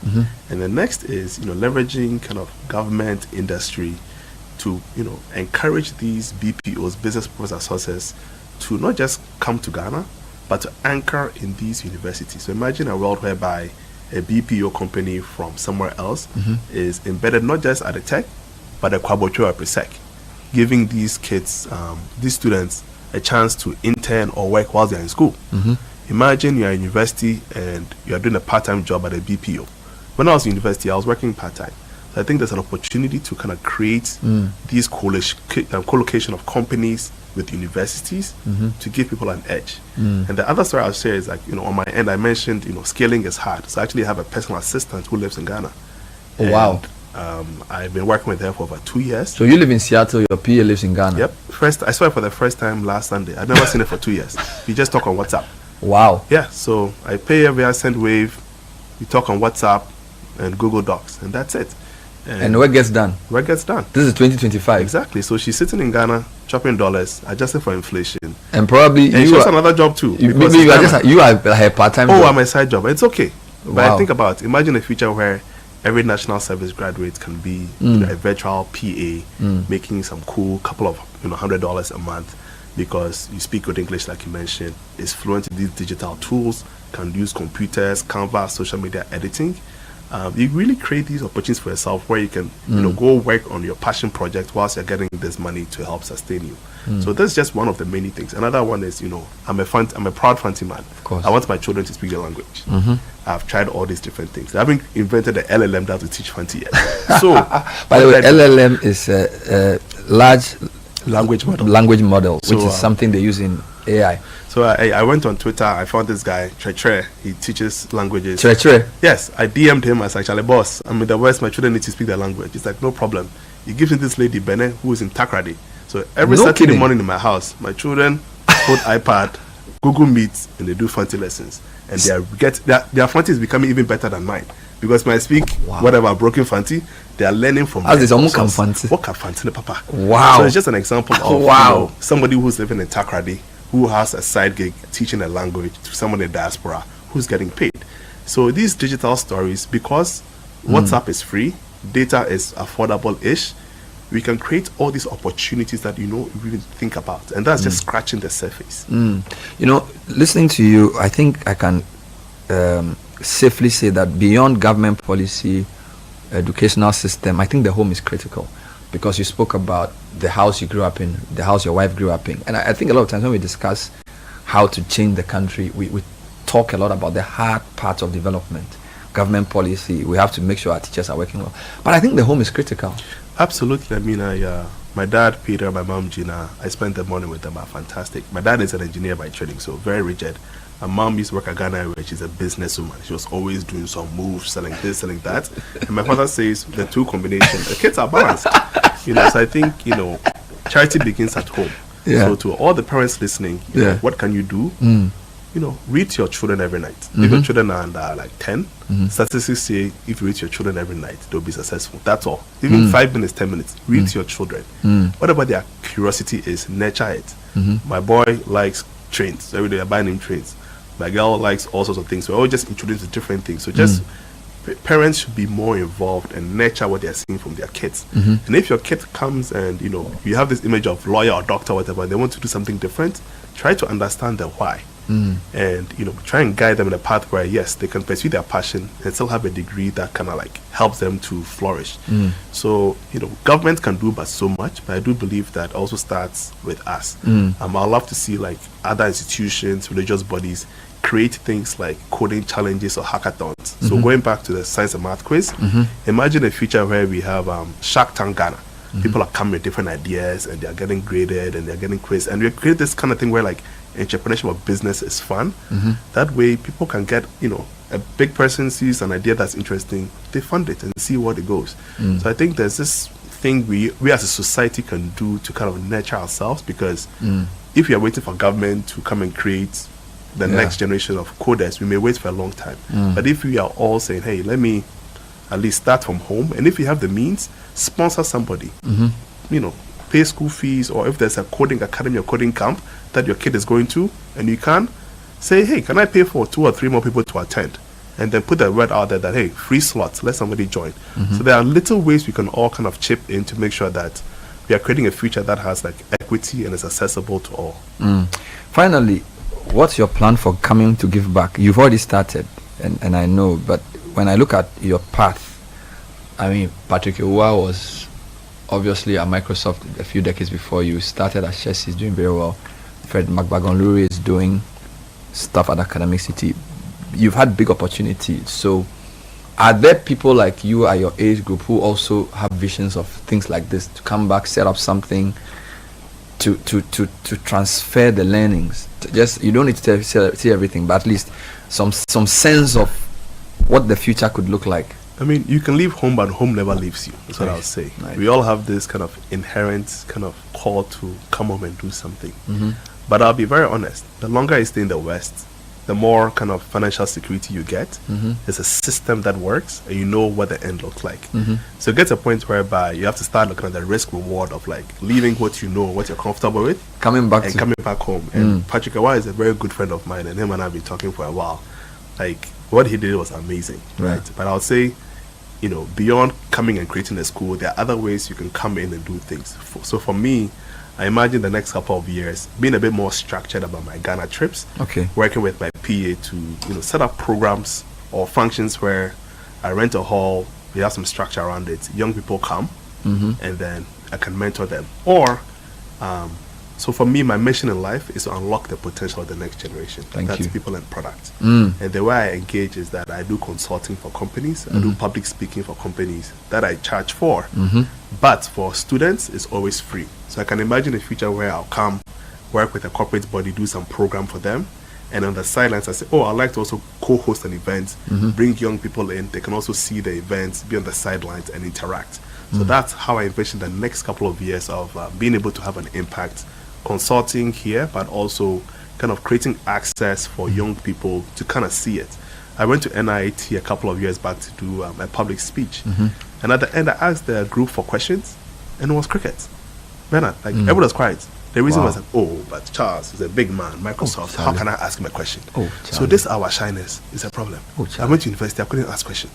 And there's class participation as part of it. So I would say for us, we need to have that boldness. I think Naja don't carry last. It takes them far. So I would say a bit more boldness from our young people, and saying it's okay to be outspoken. I would say I want to see a bit more of that. But to summarize, as I'm coming to town in the next couple of years and months, I'll be a bit more structured. Heck, maybe I'll even invite you to come come to one of our programs so that people will come check us out. Structure gets you the job. Storytelling brings the growth. I love that. Talent is equally distributed, but opportunity is not. These are two of the nuggets Charles Wattenberg reminded us of in this very interesting conversation we've had with him. We could talk all day, but hey, we have to pay other bills. So thanks for talking to us, Charles, who's, I don't know where you are now, still with Netflix or where? So you are fluid. So I'm a technology leader who is always curious about technology. But I'd say it's a pleasure to be here, Sir Bernard. I hope to come back in the future. And for folks who want to kind of check my stuff out, you can find me on LinkedIn. So Charles Wattenberg, and on Instagram it's easier to find me. It is On With Charles. Yeah, it's a bearded Ghanaian, a broad smile. You will not miss it because the name sounds esoteric. Charles, great talking to you. And that's time for today's edition of the City Business Edition. Thanks for listening. The City Breakfast Show continues. This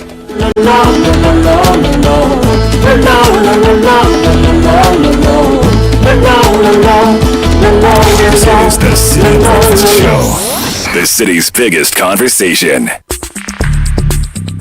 Join the conversation on the Citi Breakfast Show on Facebook at facebook.com/Citi97.3, Twitter at twitter.com/Citi973, and Instagram at instagram.com/Citi973 with the hashtag CityCBS.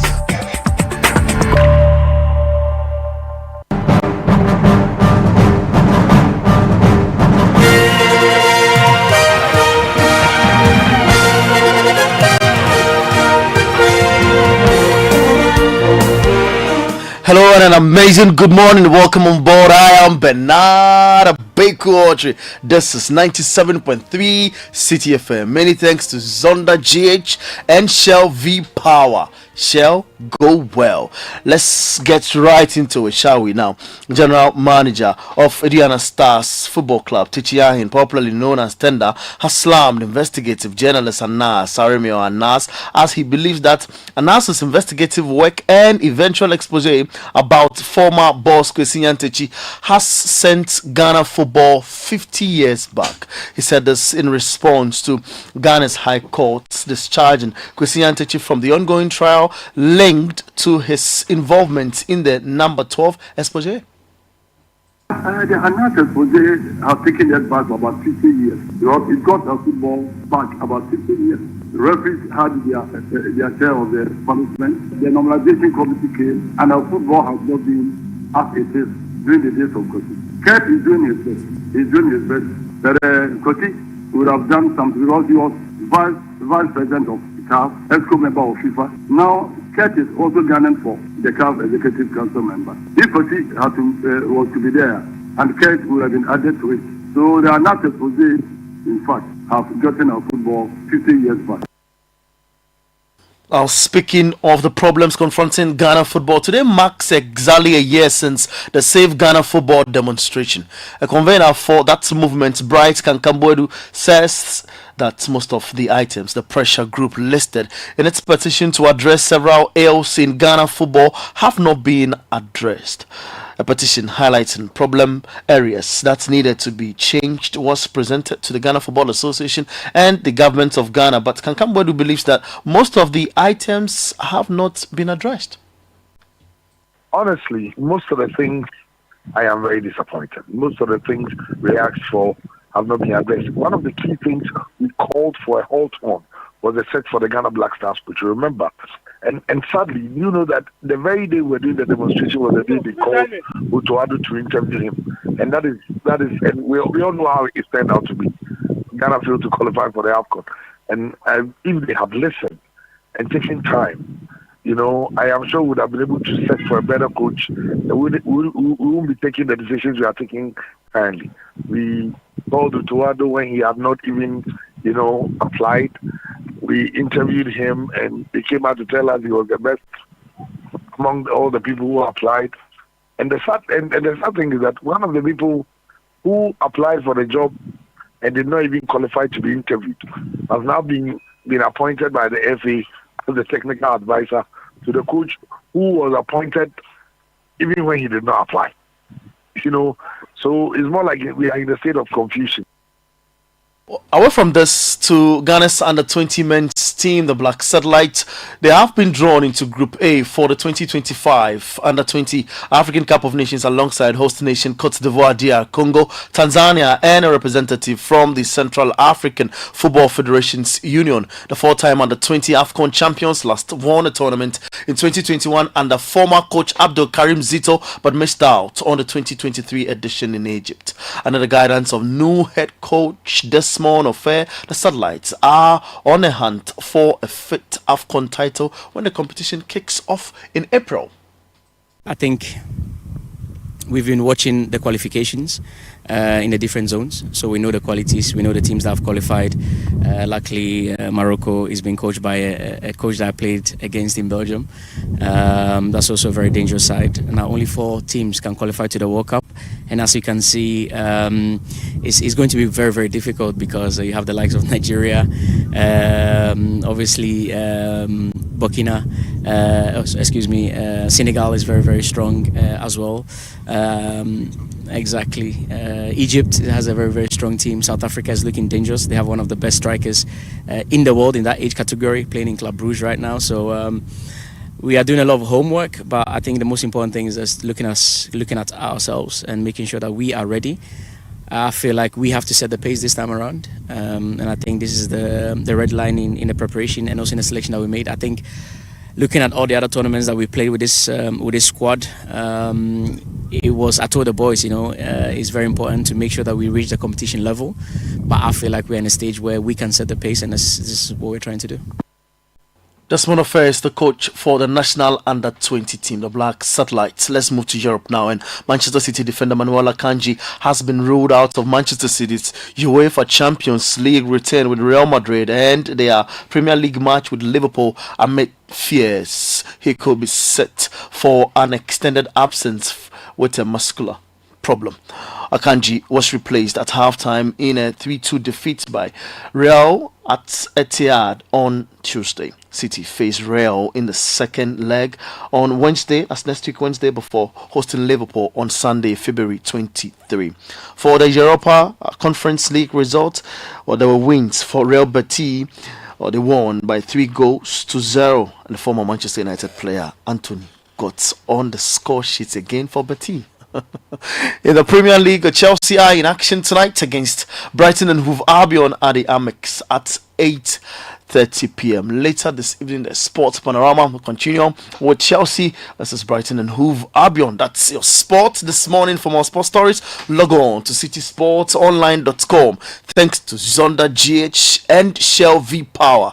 Shell, go well.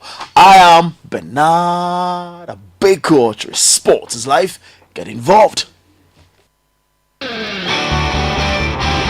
It's not just a service station. It's a place you get more for every visit. It's not just a place to fill your tank. It's a place to fulfill your cravings. From chicken to chocolate, caramel or the tasty latte. It's not just a place to service your car. It's the perfect place to wash your ride. It's a place where convenience, love, friendship, joy and laughter assemble. Because it all starts at Shell. Visit Shell today and enjoy a wide array of services and offers under one roof. It starts at Shell.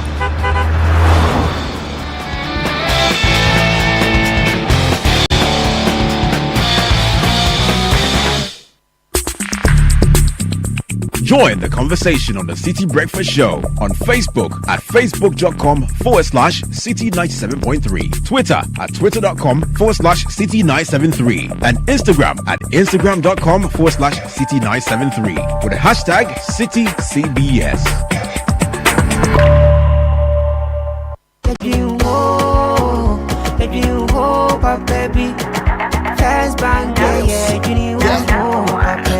You're looking for a bank to rely on?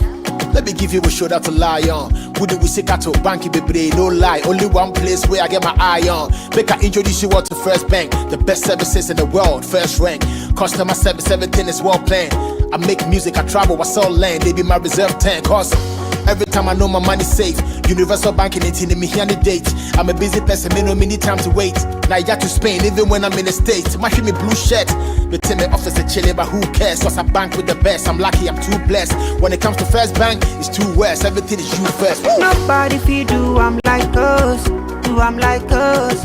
First Bank we treat you first, treat you first.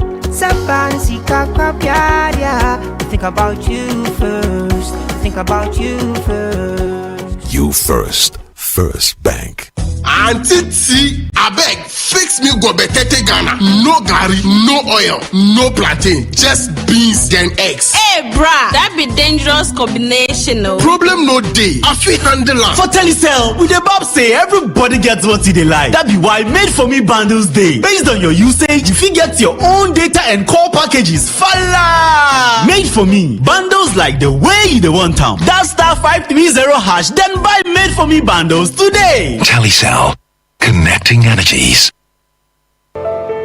There is love at Orca Deco this Valentine season. We've got lovely discounts on selected home furniture and accessories. Enjoy 20% off exclusive furniture, decor, accessories, and many more. Orca has everything to make your sweetheart feel truly special. Set the mood and experience the art of living this Valentine at Orca from now until 16th February. Visit Orca Deco on the Spintex Road before everything runs out. Did you know that worms take away nutrients from the food you eat? Just listen to them. Brothers, yesterday the fufu nice, huh? Oh yeah, the choba woman there, she did try wa. Charlie, something come on, it be food. It did taste like banana. Eh, make a taste some. Make me try a taste, make a taste. Hey, something is doing me. Something is doing me too. Oh, it be Vermox. Vermox banana flavored dewormer is available in both suspension and tablet and is suitable for children and adults. It's good for you, bad for worms. Not recommended for children under 2 years and pregnant women. This advert is FDA approved.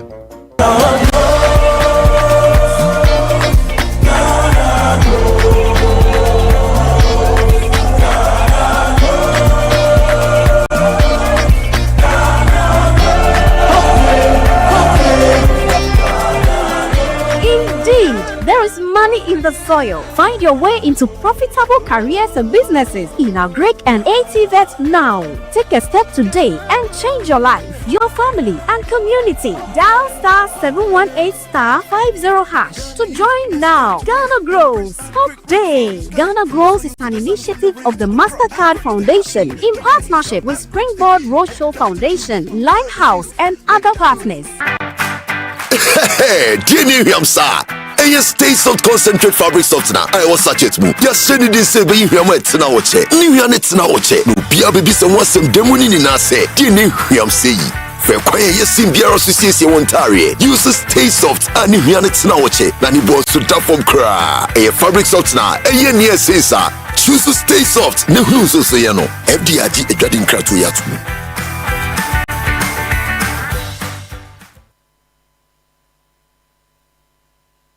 This is the Citi Breakfast Show, the city's biggest conversation. The Citi Breakfast Show. Rise above the noise.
This is Citi 97.1. We dance all night till the songs they play. We can come again. We do it just the same. Hey, hey, John Old Times and Roy Wilson, Dennis Brown. Hey, hey, Big U, Josie Wells, that a Roy with TV play. Any day, hey, we dance all night to the songs they play. We can come again, do it just the same. Hey. Right now, we need a brand new start. People everywhere need more music from the heart. And if there remains such a place that I can go, someone tell me, I'd love to know. Remember the songs used to make you rock away. Those were the days when love used to rain. Yeah, dance all night to the songs they play. We can come again, do it just the same. Yeah. It's 8 after 12. Barry Salmon. No, he's setting the tune, you know, he's putting people in the right mood. You know how your mind works. You said it's 8 after 12. It's actually 12 after 8. I'm changing the dynamics. It's 12 after 8. It's 12 after 8. Forgive me. Yeah. So now, you know, what is worrying me is I'm sleeping. Then 2 a.m. people are sending me messages to send to their wives and things. What kind of life is this? 8 a.m. No, 2 a.m. Okay, to be fair, I was asleep. I woke up to see the message had been sent very, very early. So here's one. Happy birthday to our queen, Linda Mante. Okay. Very special birthday wish to the most amazing wife and mother, Linda Mante. Of all the things that matter most to us, you are our greatest treasure. You are the heartbeat of our home, the joy of our lives, and the blessing we cherish every day. We're so proud to tell the world we love you and we will always love you. We pray for good health, long life, prosperity, divine speed, and Cambodia. This Cambodia issue. Charlie, Cambodia comes in. As Proverbs 31:29 says, many women do noble things, but you surpass them all. Yeah. Happy birthday, our queen, our love, our greatest gift with all our love, Paul and the children, to Linda Mante of, I think she was at Total Wear. I'm not sure if she's still there. Okay. certainly a Church of Pentecost elder and a very, very good family friend. So Linda, happy birthday to you. I join myself to this very wonderful message from your husband Paul. Enjoy Beres Hammond's Rock Away. Nice one. And another one coming in to Pastor Dodunu Kwesi Jerry of the Church of Pentecost Wa Dorimon. May the Lord make known his ways and deeds unto you. May he reveal his character through you, Papa. Our gracious God, satisfy your desires with good things. You continue to do so well. Blessings, Pastor Jerry. I'm not sure who this is coming from, but I think you have that, right? Yes, I do. A gentleman sent that to me earlier. I think his name is Elder Dodunu Samuel Elikem. He's the director of Kangin Energic Water. Kangin Energic Water. Yes.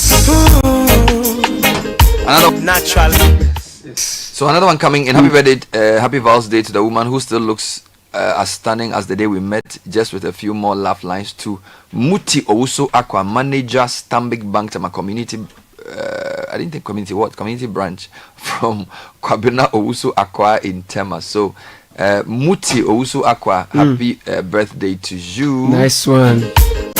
Happy birthday to Queen Mercy Osei Bate of Pineal City Prayer Palace, from your husband, your children, and the Christian family.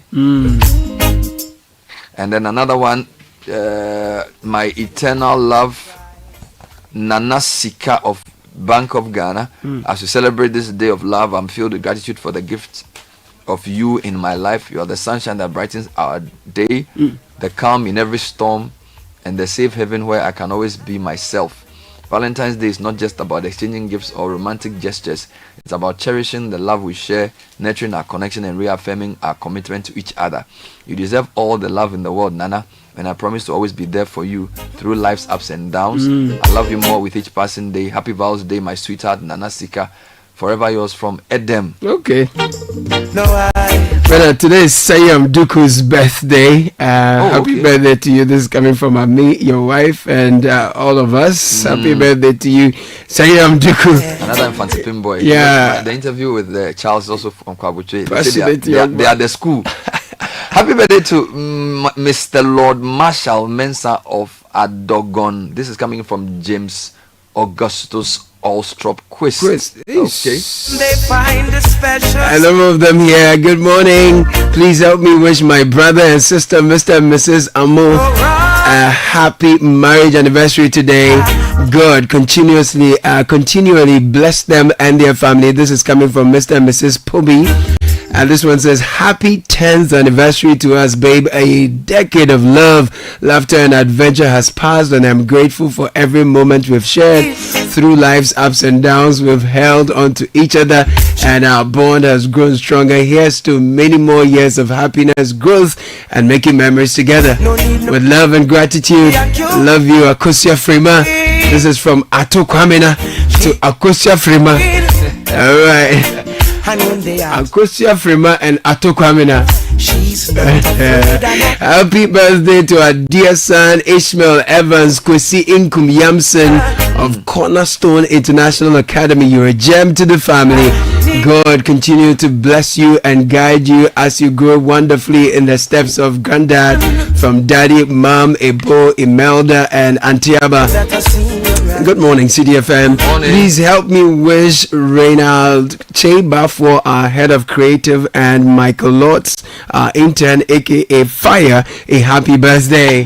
Here's wishing them many happy returns of today, with the abundance of God's wisdom, good health, favor everywhere they go, and good health in Jesus' name. Amen. From all of us at Primus Advertising Limited. They are big men, you are. Right. Good morning to Amit. You're doing the listening. And she says she no mind. Correct, I know good man is hard to find. And she can't about that giant line. That's why she has no ties at this time. Yeah, I know many men are trying, but she needs to be more than wine and dine, because she's royal, yeah, so royal, and I want her in my life. it looks like today a lot of people are sending plenty messages. People Hi, are good morning, Bernard. Please help me wish my sweetheart Ni Ofe a happy Valentine's Day.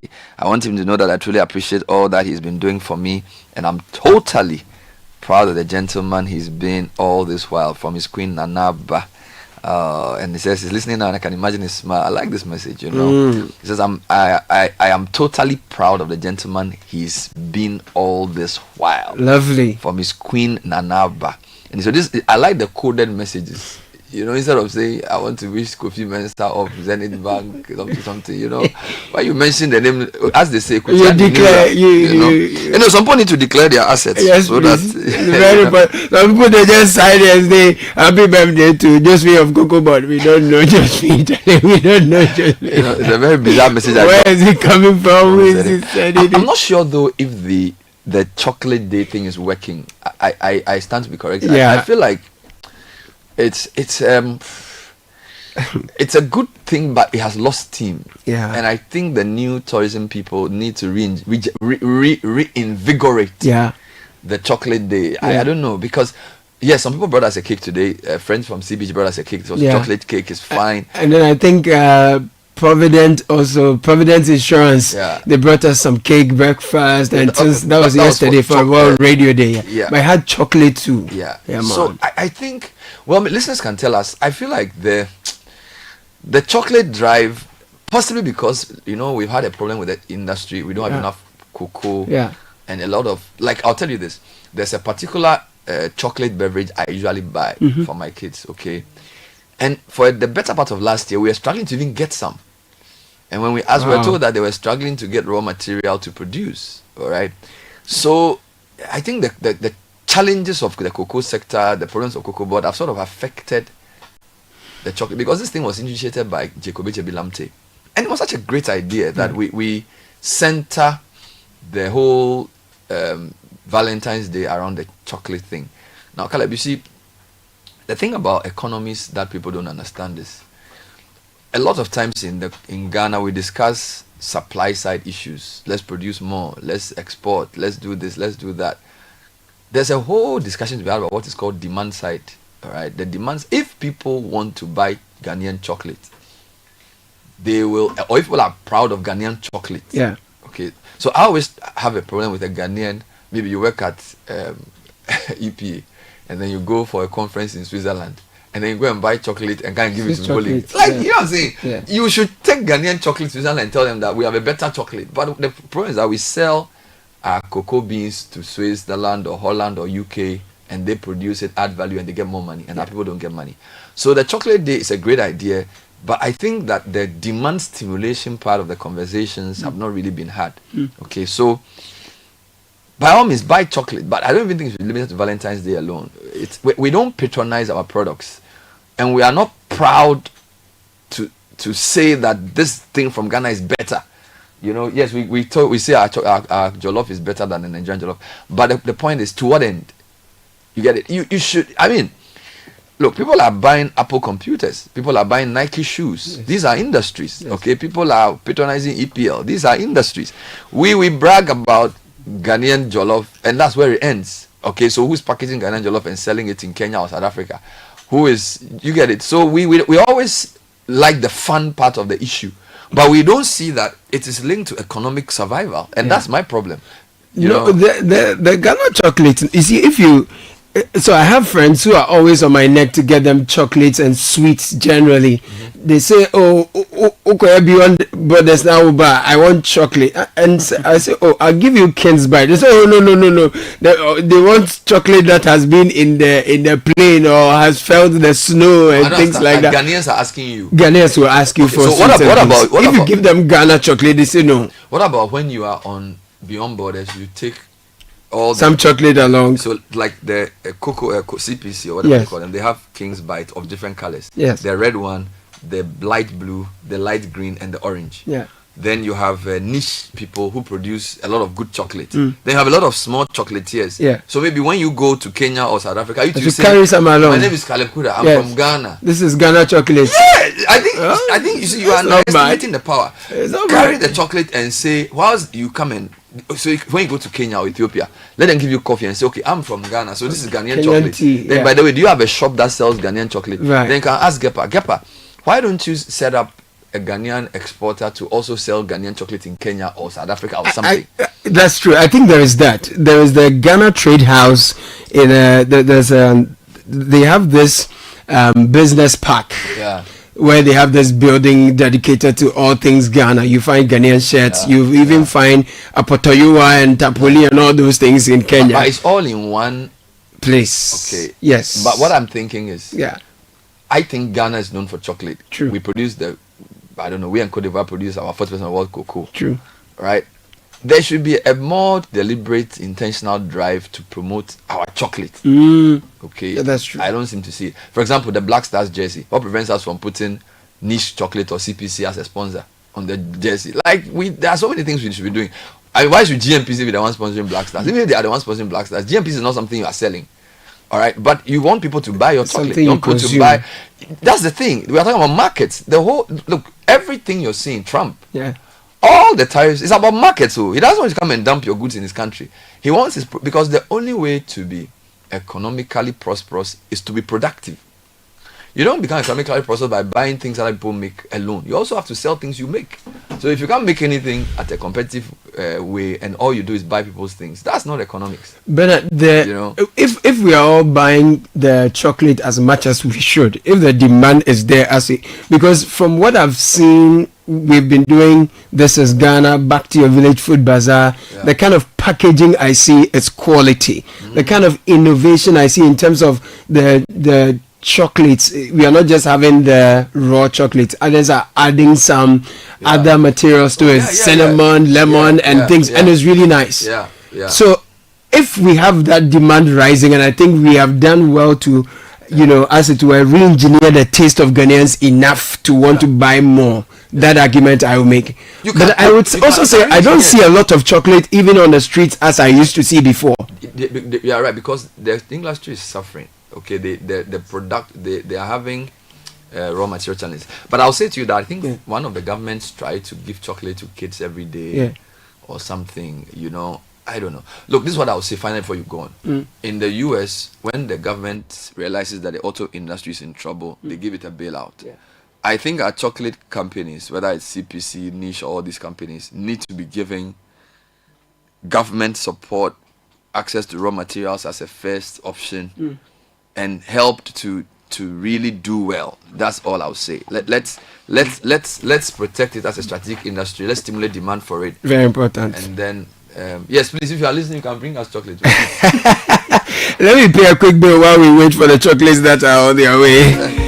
So from planning date nights to making your kids happy with the latest toy and ice cream, with all the chocolates you can get, I mean, these seemingly little things make all the difference in creating lasting memories, and good times start at Shell, where you can fill up on more than just fuel. You can fill up on love, laughter, and sumptuous bites and treats from our partner vendors. Juicy chicken, filling burgers, snacks, a space to just unwind. Trust me, you will find it all at Shell while you're enjoying yourself with your family and friends. Your car can also get the love it deserves at Shell Service Station and Wash Bay. It's one roof for everything, so visit Shell today. Shell, go well. Bisame App is saying one thing, that it's time to maximize and grow your business exponentially. Just ask me how, Bisame. Are you a shop owner? Are you a seamstress, trader, mechanic, or artisan? Do you have a hotel or own a hospital?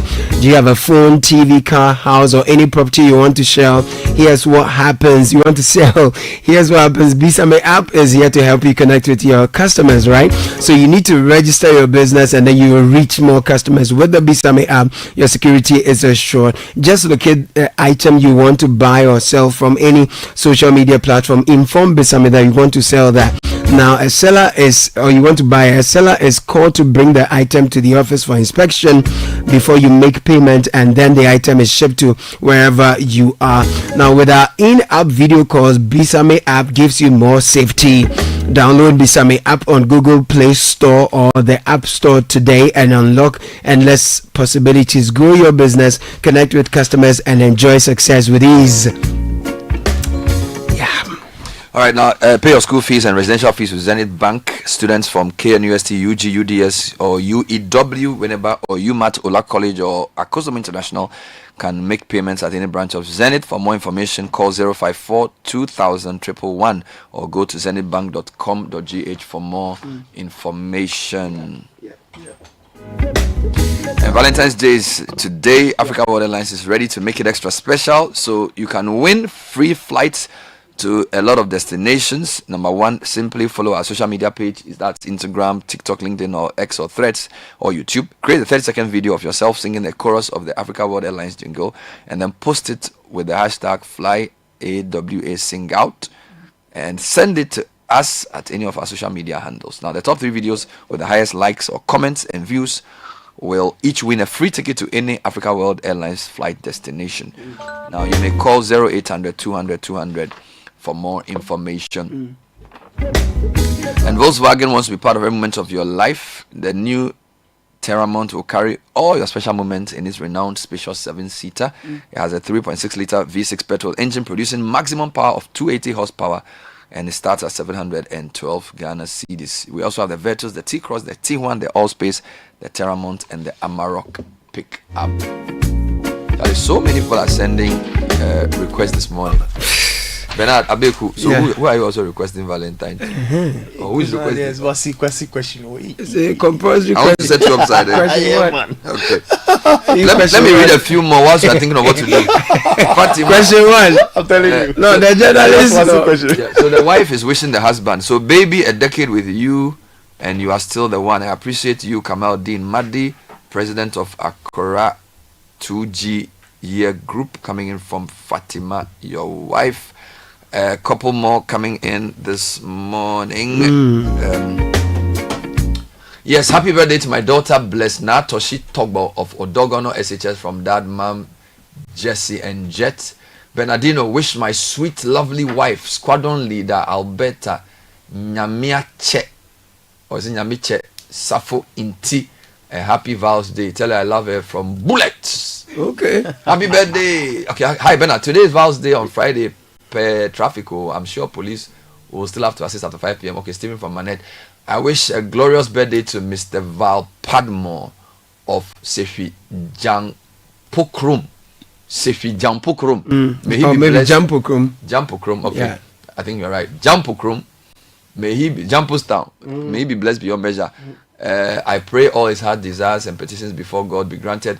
Mausi Ayebi Abutia Teti in the Volta region. Hey, so how is somebody in Abutia Teti wishing somebody in Sefi Jampokrum happy birthday? Charlie, they are in 2 different parts of the country. It's a distance matter. Hello, Caleb and Bernard. Please wish my sweet boo for life, Prince Emmanuel Nyemedi Mansu. Do you know the meaning of Nyemedi? What's that? It's good, I want. I think. Or good. Nyemedi. No, Nyemedi or Nyemedi. Yes. Okay. Who's in San Antonio, Texas? Wow. Wish him happy Valentine's Day. Thanks for being a supportive, family-oriented man. To my Aigbe Toffee. I can't wait to reconnect soonest. Hey, from Frema in Tetegu. Charlie, people are doing long distance. They can't wait to connect. Frema in Tetegu is wishing somebody in. And by the way, is this San Antonio the Ashaman version or the US version? Because everything's updated Ashaman there. No, that's why the Ashaman have all these names. It's crazy.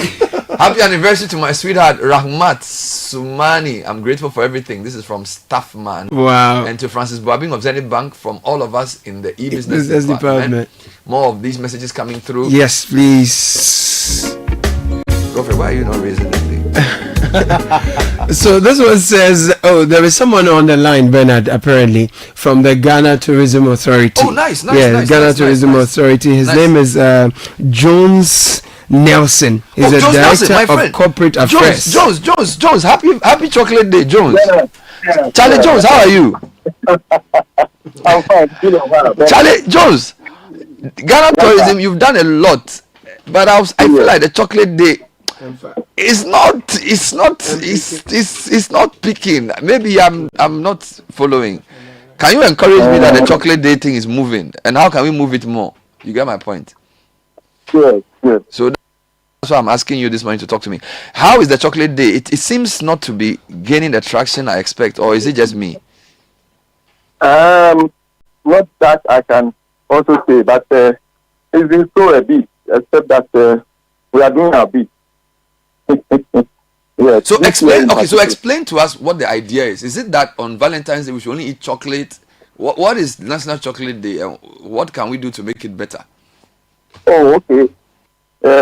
It's basically, it was instituted by the then Ministry of Tourism in 2005 to boost the local consumption of chocolate, use chocolate as expression of love during Valentine, and then also highlight the health and nutritional benefits of cocoa and other chocolate and other cocoa-based products.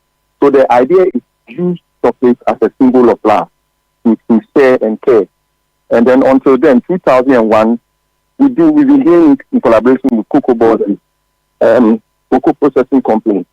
So in 2021, we decided to extend the celebrations to a week-long celebration. So we have media engagement, we have visits to cocoa community, we do what we call melting moments, and then chocolate experience. We go to the school deprived area, share with them. And this year, we've outlined a number of activities. So our regional offices, they are visiting the pediatric department of every regional hospital to distribute some chocolates to them. So the idea is to use it as a symbol of love and reporting for February every year. So it's a whole week celebration. Do you promote any specific chocolate brands or just the national one? What's that? Because I see this as people consuming more chocolate as the end goal, right? So is it just Golden Tree chocolate, or there are other brands that we can you promote? Yeah, not at all. There are other brands. We have the Fair Africa, we have the Neat. I don't want to mention names, but we have local people. We call them the artisanal chocolate producers. We have local producers also. So they are all part. The basic thing is the cocoa. Ghana cocoa is premium, and for that matter, if it is made of chocolate, it has health and nutritional benefits that accrues to it. So do you have a list of the Ghanaian chocolate brands that you put out, or that's not your job? That's the that's the trade ministry's job. Because some people may not even know that these brands exist. Yeah, cocoa board, but there are about 80 artisanal chocolate producers. We call them chocolatiers or artisanal chocolate producers. 80. So there are about 80 of them. We can put it out to you from cocoa board. Yes, you can get it. All right. How do you measure if Chocolate Day is working? Is it by number of chocolate bought? Is it by media noise? Because you've been doing this for a number of years. Do you have a way of telling if this year was successful or not? How do you know? Yes. The fact is that the high demand, on the normal day, the demand is low. But during this year, the demand is high. So basically, you realize that the demand has become high, and for that matter, there's shortage of chocolate. Yes. So what can we do to make the chocolate day more exciting as media people? Yes, that is why we need your help.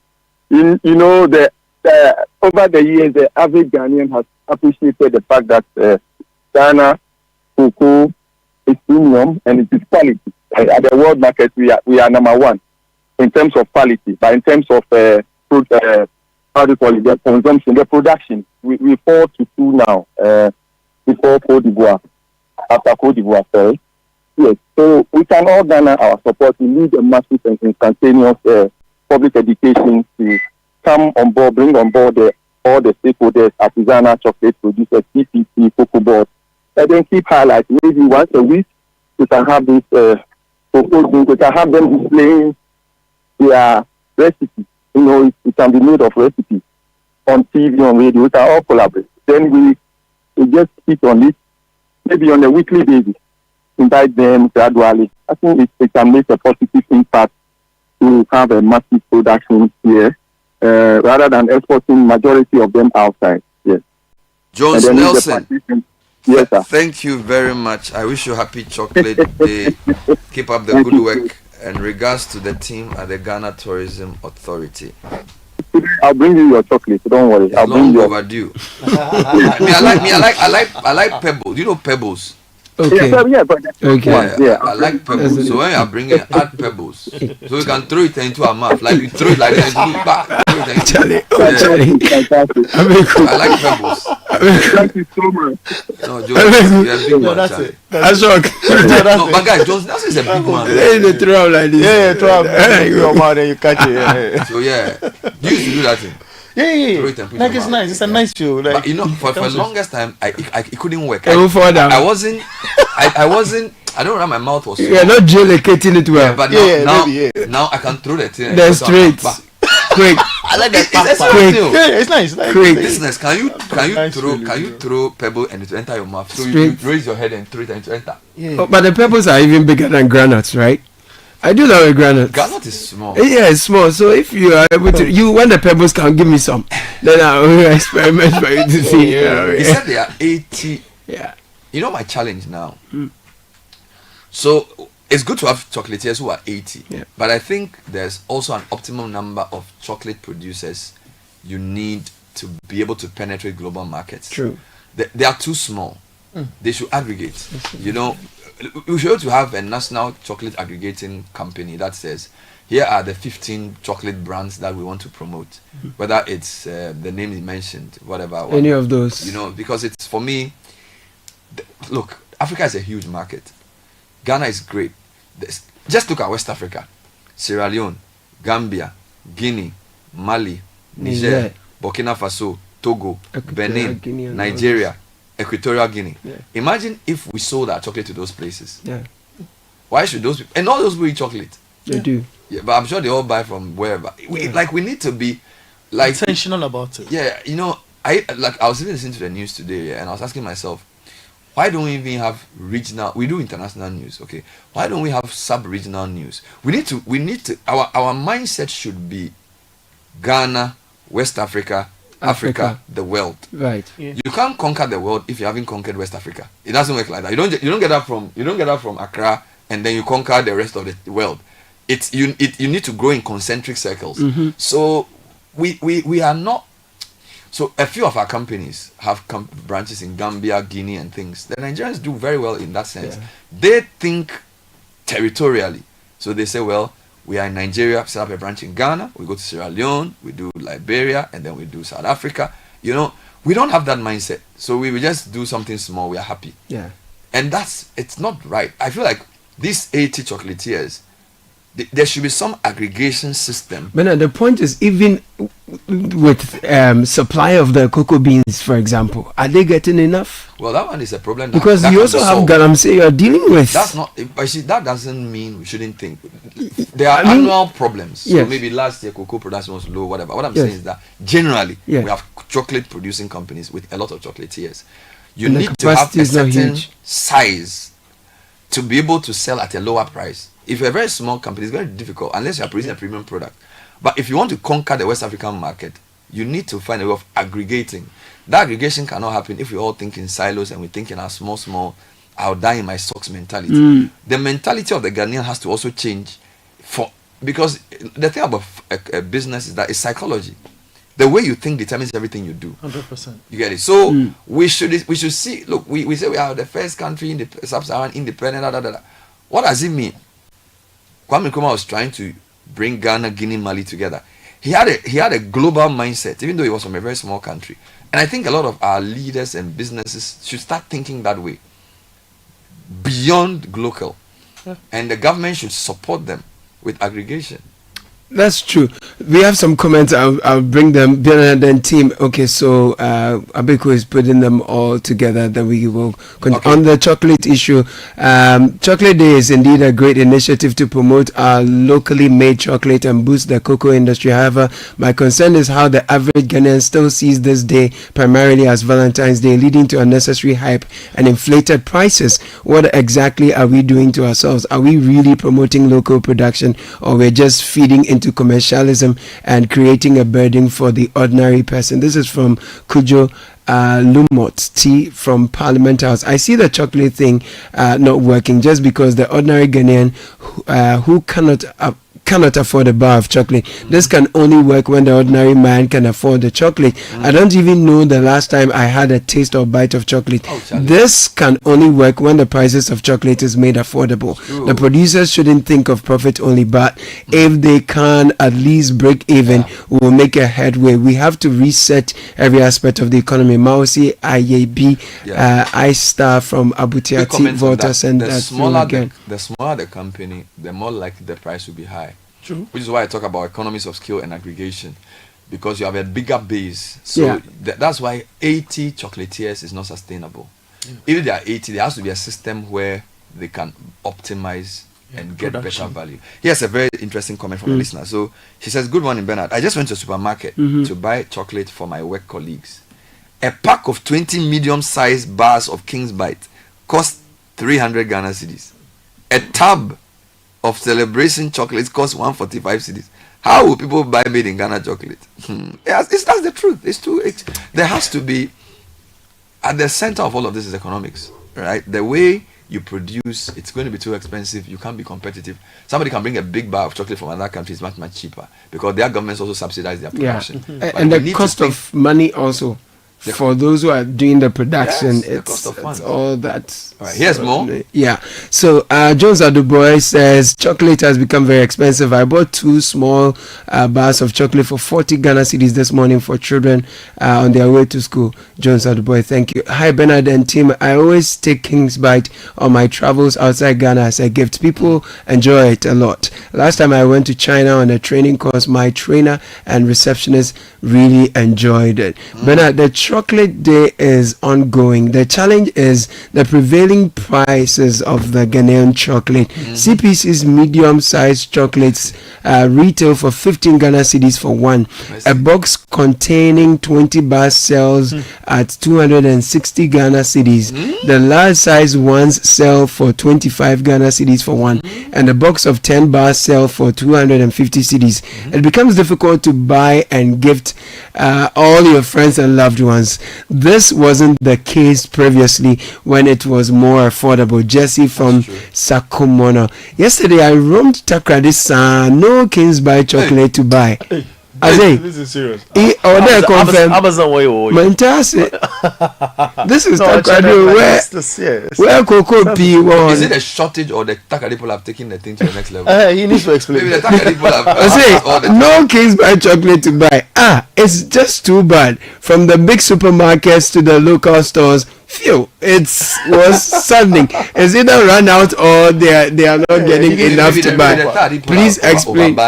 He needs to explain. What is it chocolate demand? What your chocolate demand? Settlement in Webuim, so he needs to. But we put that there. What your chocolate demand? Webuim. Open ended one. Let me say what? Webuim too much. You of Bruta. Did you live in Tadi or Cape Coast? No, Cape Coast. But you went to Tadi Poly or Cape Coast? No, UCC. What's everything Cape Coast Fanti and Tadi Fanti? That's it. So the Tadi will be like Edida. Abazi. Then the Cape Coast will be Abazi. Edida. So wait. The Tadi is the Z or the no. The Cape Coast is the Z, and the Tadi is the D. Edida.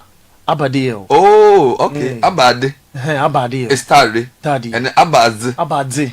Cape Coast. Abazeo. Ediza. Oh, okay. Ediza. Antine Adam. That's Cape Coast. Yeah, that's Cape Coast. Why are you doing that? Antine Adam. Oh, okay. The Martinelli and so Tadi will be Abadintine Adam. Oh. So but do you understand? Have you lived in Tadi before? No, I've not lived in Tadi. You're a Cape Coast guy. So your mentor is the Cape Tadi guy. No, they bled it. Your mentor is from Tadi. I say start to Yebuna. Yepakwana is start to Yebuna.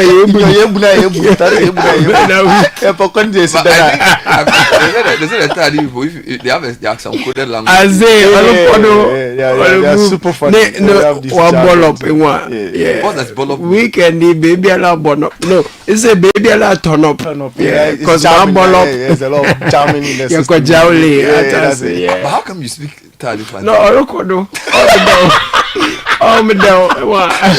He's listening. Have you ever lived there? No. So you like Kofi Kinana? He helps. You listen to Yeah, man, nani.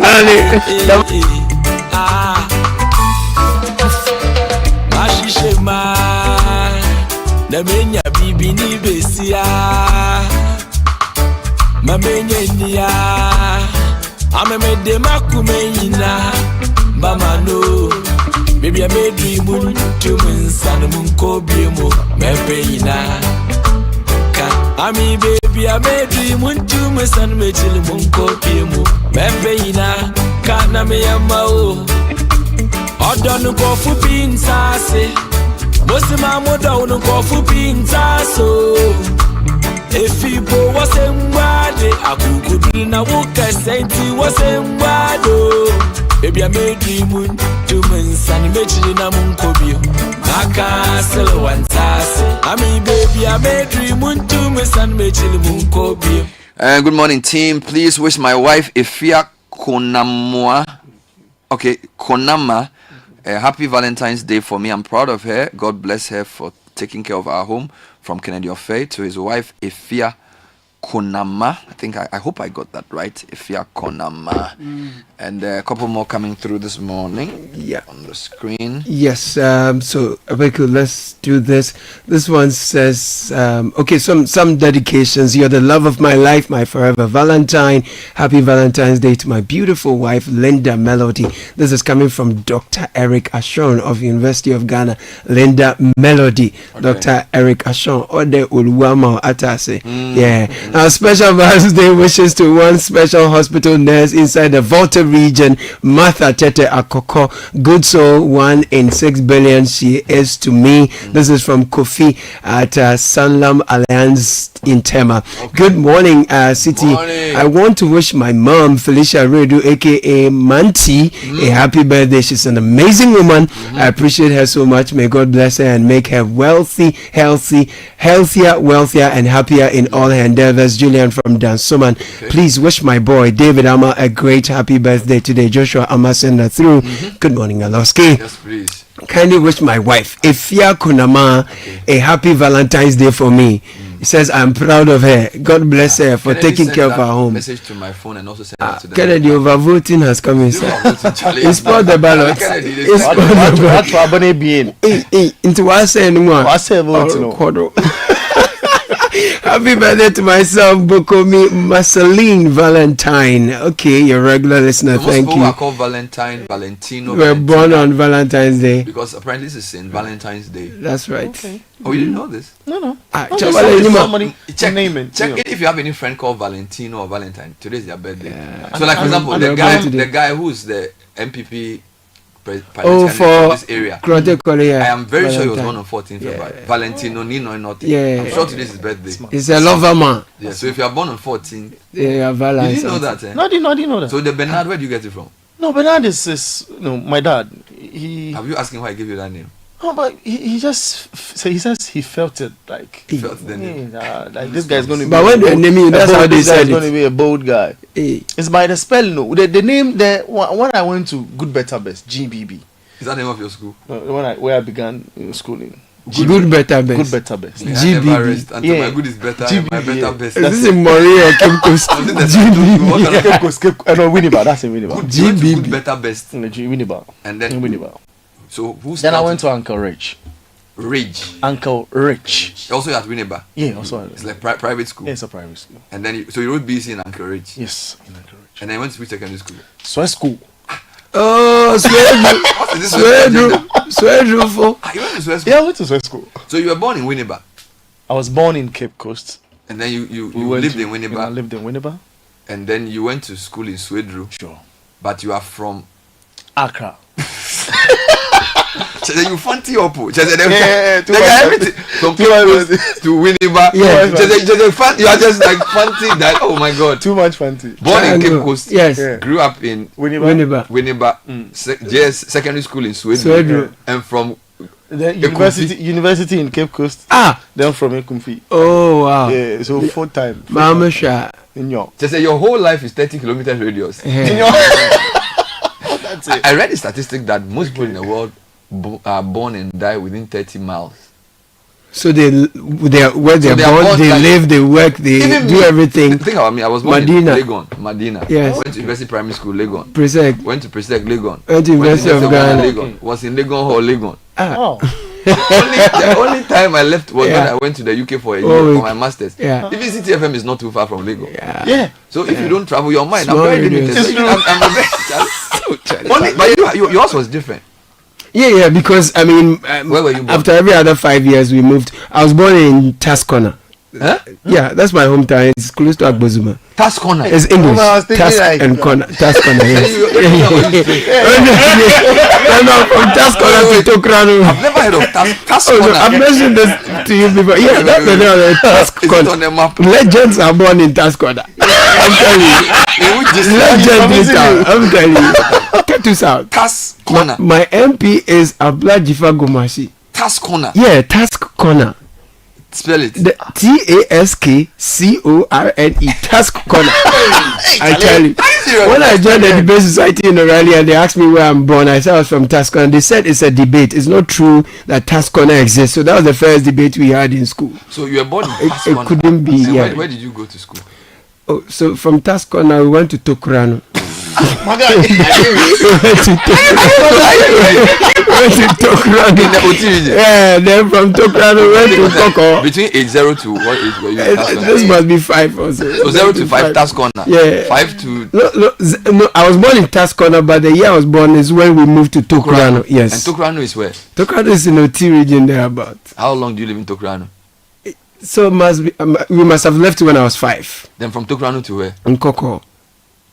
Okay, so by Nkoko, you knew where you were. In Koko, I had an idea. We went to Pentecost Preparatory School. So okay. So you were changing schools. So Nkoko. Yeah, every other 5 years we changed schools. So Nkoko for how long? 5 years. And then from there to where? Nankesi. Oh Lord. Yeah, Nankesi is between Sum and Koforidua. So you do TTNN. Yeah. Tascona to Tokrano. Nankesi. Yes. So Nankesi to what age? So by Nankesi, I was a teenager. I must have been 12, so 15 thereabout. Yeah, Suhum thereabout. So yeah. So we went to what? There's Learning Field International School. It's at Suhum. Yeah. So in Koko, what school were you at? School. Koko Pentecost Preparatory School. Yeah. So by 5 we left. So came to Suhum. Yeah. But you live in Nankesi. Is Nankesi a village? Nankesi is a town. Can I just script it to work for a perfect movie? You think so? The scenes are also nice. Nankesi to Adabaka. Oh, okay, came to Accra. Yes. So the first time you came to Accra, you were a teenager. Yeah, I was like 17, 16. That's why I've been asking myself some things. Okay. When I was really asking. Charlie. The first time you came to Accra, you were 17. No, wait. No. On behalf of all the secrets from their time,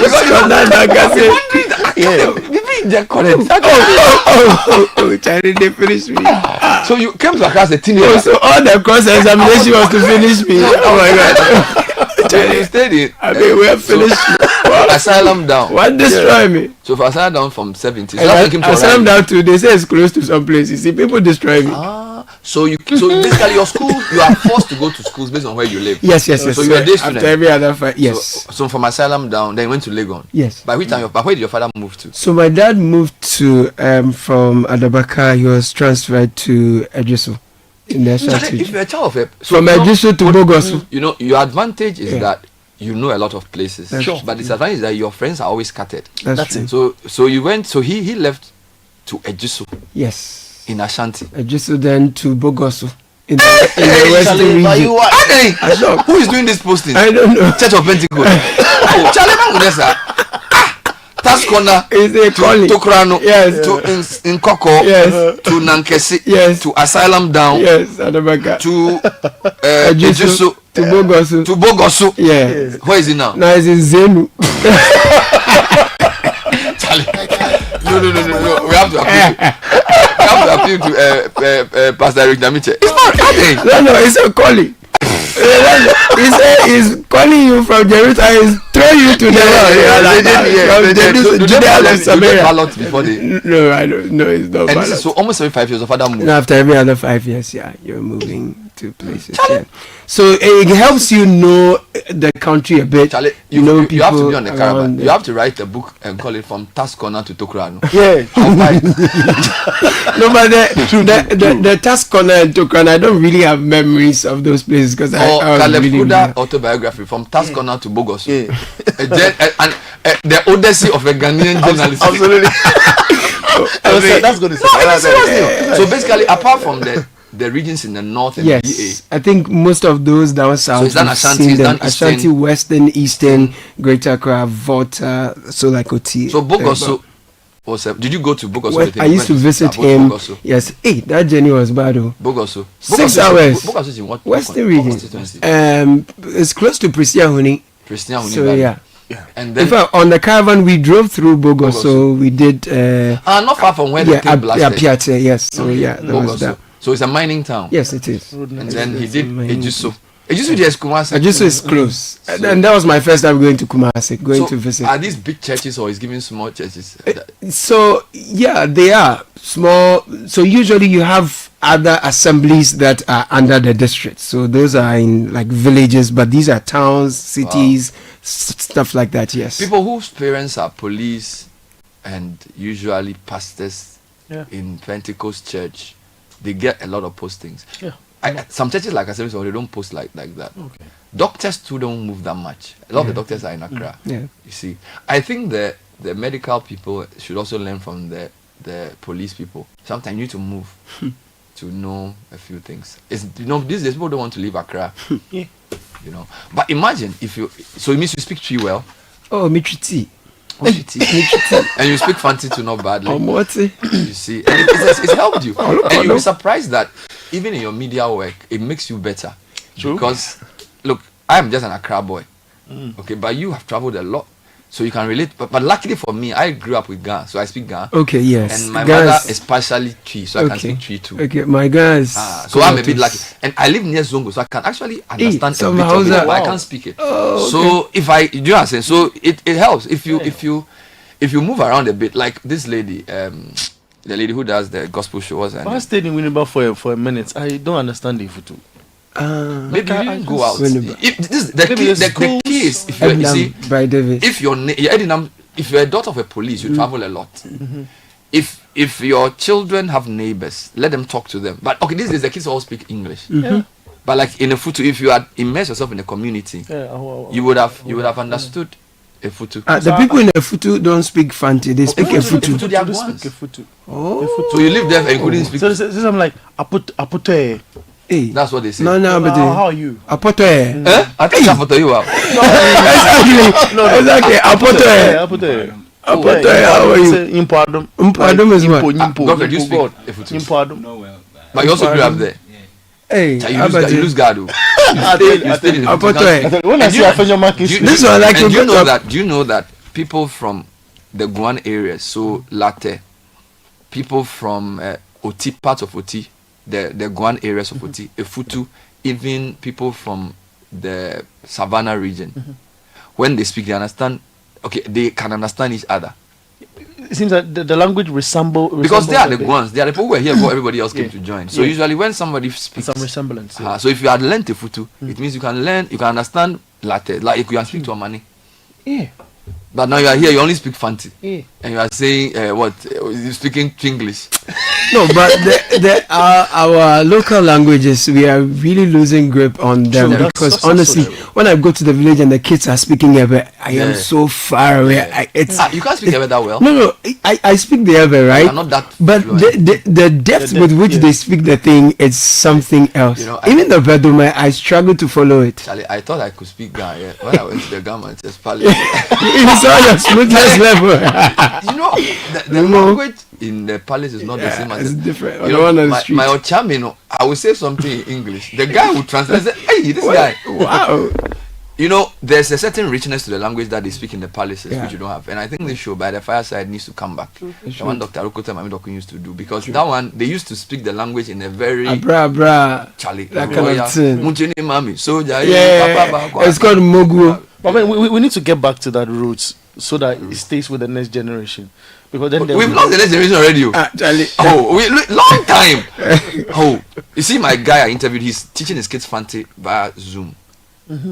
He's doing well, but see, the thing about language is that it's not. Language should not be taught via Zoom or via classroom. You should speak it at home. The reason I speak Ghana is that my neighbors were Ghana, so we're speaking it normally. So imagine if I had gone to GSS, I'm going to now learn Ghana. So classroom, classroom learning is much tougher. So like French, if you grew up in a francophone neighborhood, you can speak French easily. But what the French we learn in school is going to be very difficult for us to actually speak it. So a lot of the people I know who studied French in the university, they can write it, but they can't speak. That's the thing. So I did French, but comment ça va? So so that kind of thing. No, but now look, you'll be surprised. The advantage I had was that even though I live in Accra, my dad's job used to make him travel a lot. So when I'm on vacation, I'm always with him. And he was a community health specialist. So he was traveling, maybe literally he's doing Eastern Region. He can go like 10 towns. He visited the health centers and I was with him.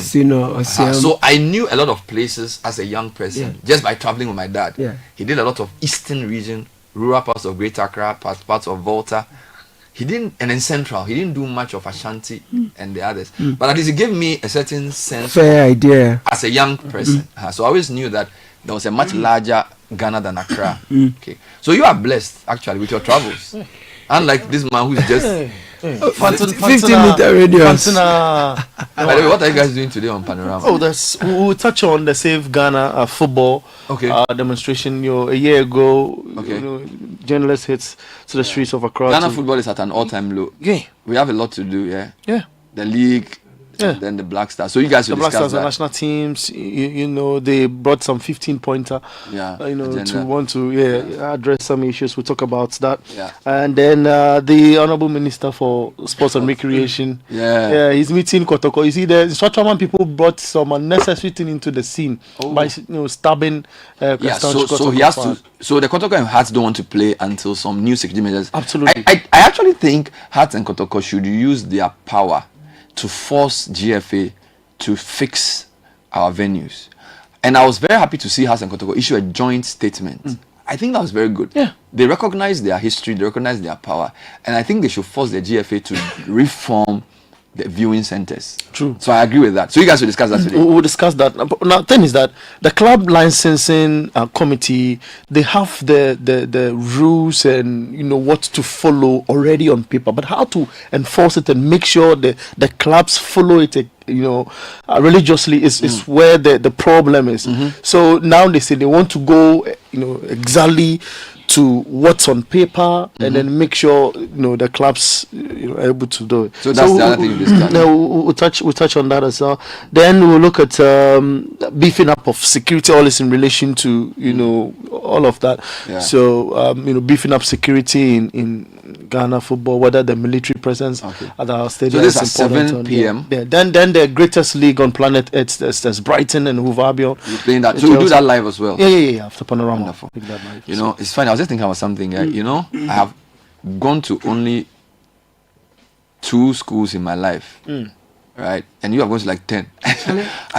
So basically, I went to a nursery school in Medina Market called Pokua Nursery. Then I went to University Primary School so that was like a crash. Then I went for University Primary School all through. Then I went to Presec. Even class 5, I went to one school. Class 6, another. Form 1, Form 2. If you listen to if they do old schools, plenty. I'm lost. And so that childhood thing, people know. Did you do 3 years GSS in one school? No. That one stuff you changed. Yeah. So at the point, I came to my uncle's place in Ashama. Uncle Lame. So you're at Ashama. Oh, Uncle Lame. Yeah. So which school did you spend the longest? Maybe Legon. Oh, University of Ghana. Yes. And O'Reilly. Yeah. So JSS, every year. JSS, no, from class 5 to that one to different places. So do you have any mate from primary school that you remember who are still your friends? Primary school, no. Because you kept changing. Yeah, maybe SHS, yes. But do some of them remember you as Caleb? Oh, I mean, yes. People once a while reached out to me and say, "Oh, I was there. I sat next to you." Blah, blah, but you don't remember? Wow. Charlie, this Church of Pentecost must pay some money to you. I'm telling you. That's why I say that I'm not going to do the pastor working. This one. You don't want to do the pastor. It's too hard. No, they say it's a calling. I said, God call my father. He didn't call me. I use empty. Let's read a few comments before we wrap up. Yes, we have a lot and then we have some interviews coming up. messages. We have some exciting interviews. Yes. Central Invest is coming for an interview. That's right. Girls from Holy Child. Yes, I think it's the 2000 and something year group. They are coming. And a couple of other interviews are coming up shortly. But Holy Child, a lot of fun tea in house today. Yeah, factor non-verbal. You know factor non-verbal? Action Kutin, that's the fancy of. Yeah, so it's funny. They are boys as interguests and they are so omni winked labo. So they are all workers. So what they have is a simple optimist. Okay. Always around the best. Always with the best. You know what I'm saying? Always looking around the best. Caleb, your Samuel is not around. Your managing director is always looking around the best. So it's for you the one say.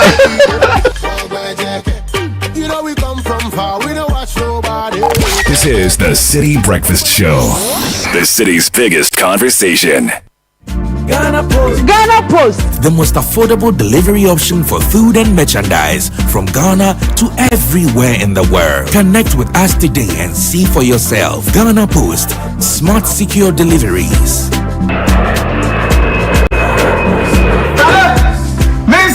Package, in less than 5 days, Ghana Post, they make life the big. Ghana Post will deliver to you wherever you are in the world. Hey, dear Miriam, sir. And you stay soft concentrate fabric softener. I was such it move. You're sending this say, but you hear my tina watch. New Yanit now watch. No, be a baby, some was some demon in us. Dear Miriam, say. For quiet, yes, in Biara Association Ontario. Use Stay Soft and Yanit now watch. Nani boss to tap from cry. A fabric softener. And yen yes, sir. Choose to Stay Soft. No who's so say no. FDIG a garden crack to yatu.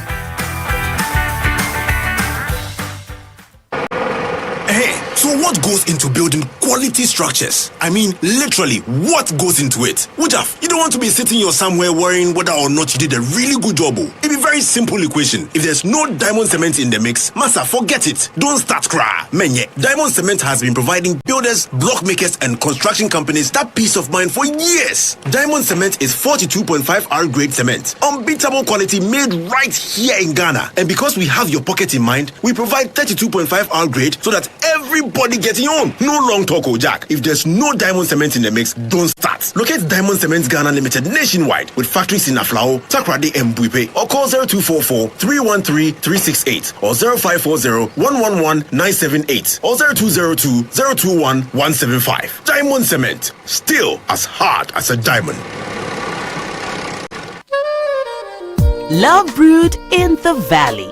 If you're looking to make this Valentine's Day extra special, Paduasi Valley Resort has the perfect packages for you. Indulge in our delightful dinner buffet with a melodic live band on Valentine's Day and take advantage of our special room and spa packages from 10th to 16th February. Treat yourself and your sweetie to a truly memorable experience this season of love. For enquiries, call 0540-125-555 or 0540-125-554.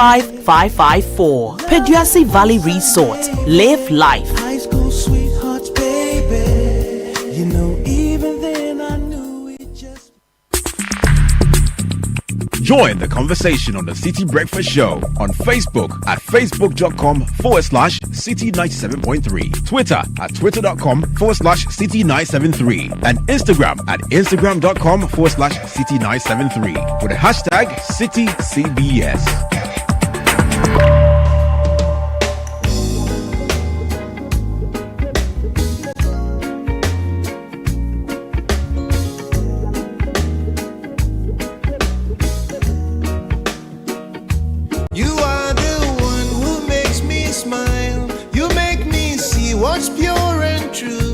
Yes, you are extraordinary woman.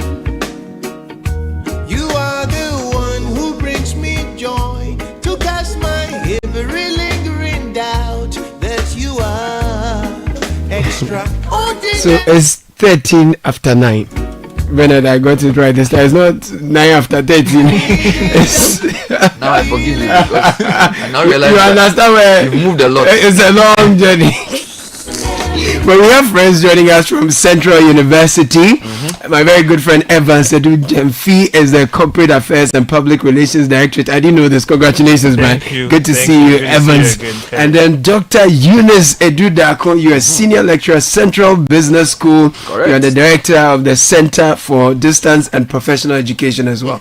Your face even looks like a pastor's wife or a pastor's child. I'm an apostle's daughter. Pentecost. When you see, you see. Oh, it means you also posted a lot. When you see, you see. Okay. And then we have Peter Cabo. He is the Students Recruitment Officer, Central University. Ladies and gentlemen, good morning. Thank you for joining us in the studios. Good morning, Caleb. Great. So what's going on at Central University? I've been hearing a lot. I see a lot of stuff coming from Central University. What's the issue?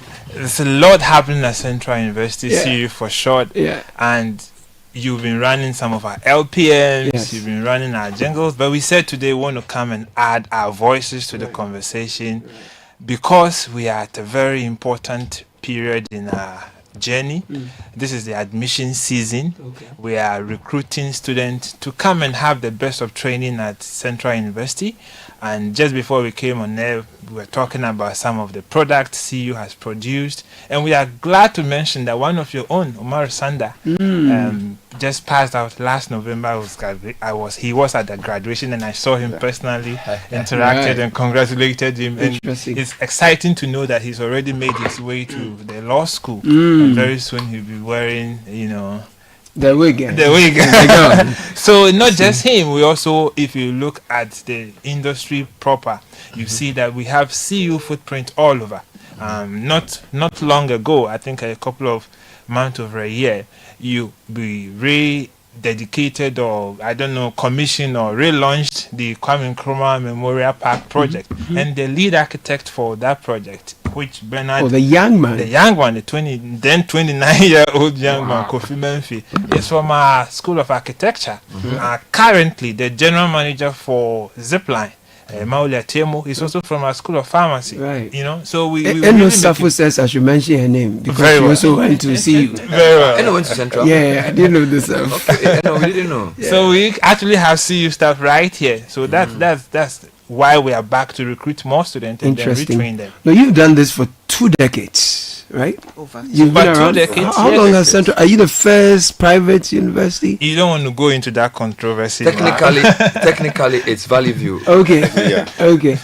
But Central has been one of the pioneers, and in the private university space of private higher education space, it's undisputable. Right. Central University is the brand you would want to associate with if you want the best of quality education for your kid. At the point when I was leaving O'Reilly Bernard, a lot of my mates were flogging to Central, and I was wondering, what's the buzz? What's the unique selling proposition of Central University?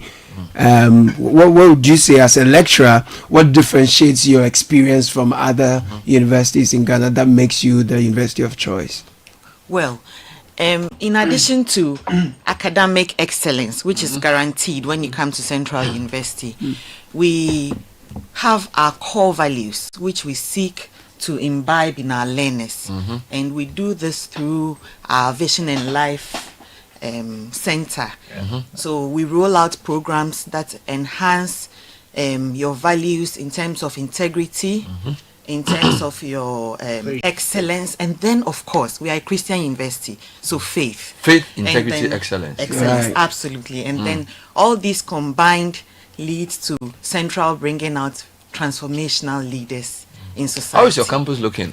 I've visited there a few times. I like the trees. You have some hall which has a lot of natural breeze. Yeah, I'm sure now it's like a nice forest place. It is, and the oak is all over because I went there 2017, 2018, 2019. The trees were growing. It's a very nice place. It is. Just that there's traffic. Charlie? Really? But then you should also bear in mind that we have 3 campuses. Okay, where and where? We have the Kumasi campus. You have the Kumasi campus? Yeah, we do. A lot of people do not know. I didn't know this. Located on the premises of CCC. Okay. So you don't need to only come down. So there's a Kumasi campus. There's a Kumasi campus, and we have the Christ Temple campus. Right. Okay. So Christ Temple is now a full campus for the university. That's where I actually run a number of our programs. Okay. Over the weekend and the evening. So a lot of the undergrad programs are mutual. A number of them. And then that's where a lot of your hostels too will be. Exactly. Yes. Christ Temple to do some. Yes. Even nursing, law, we all run them from Christ Temple. Really? Yes. I didn't know this. Actually, Sanda did the law from this side, not the other side. I always imagined he was doing over here. He was doing it at Christ Temple. Yeah, so it's much easier to consider because a number of the programs are run here. Interesting. Right. So who qualifies to apply for some of your programs? I know you have a lot of science programs as well. So tell us about Peter Cabo. You are the student recruitment officer. What are the courses of choice that prospective students are really looking forward to, and how do they qualify? Let's get into that. Thank you. Let me first of all say good morning to our cherished listeners. Our requirement for admission varies depending from program to program. Right. You have the WASI SSC student who will need the 6 qualifications, that is from A1 to C6. They must have the requisite passes in their core subjects, that is core English, mathematics, and then science, integrated science, as well as also 3 elective subjects.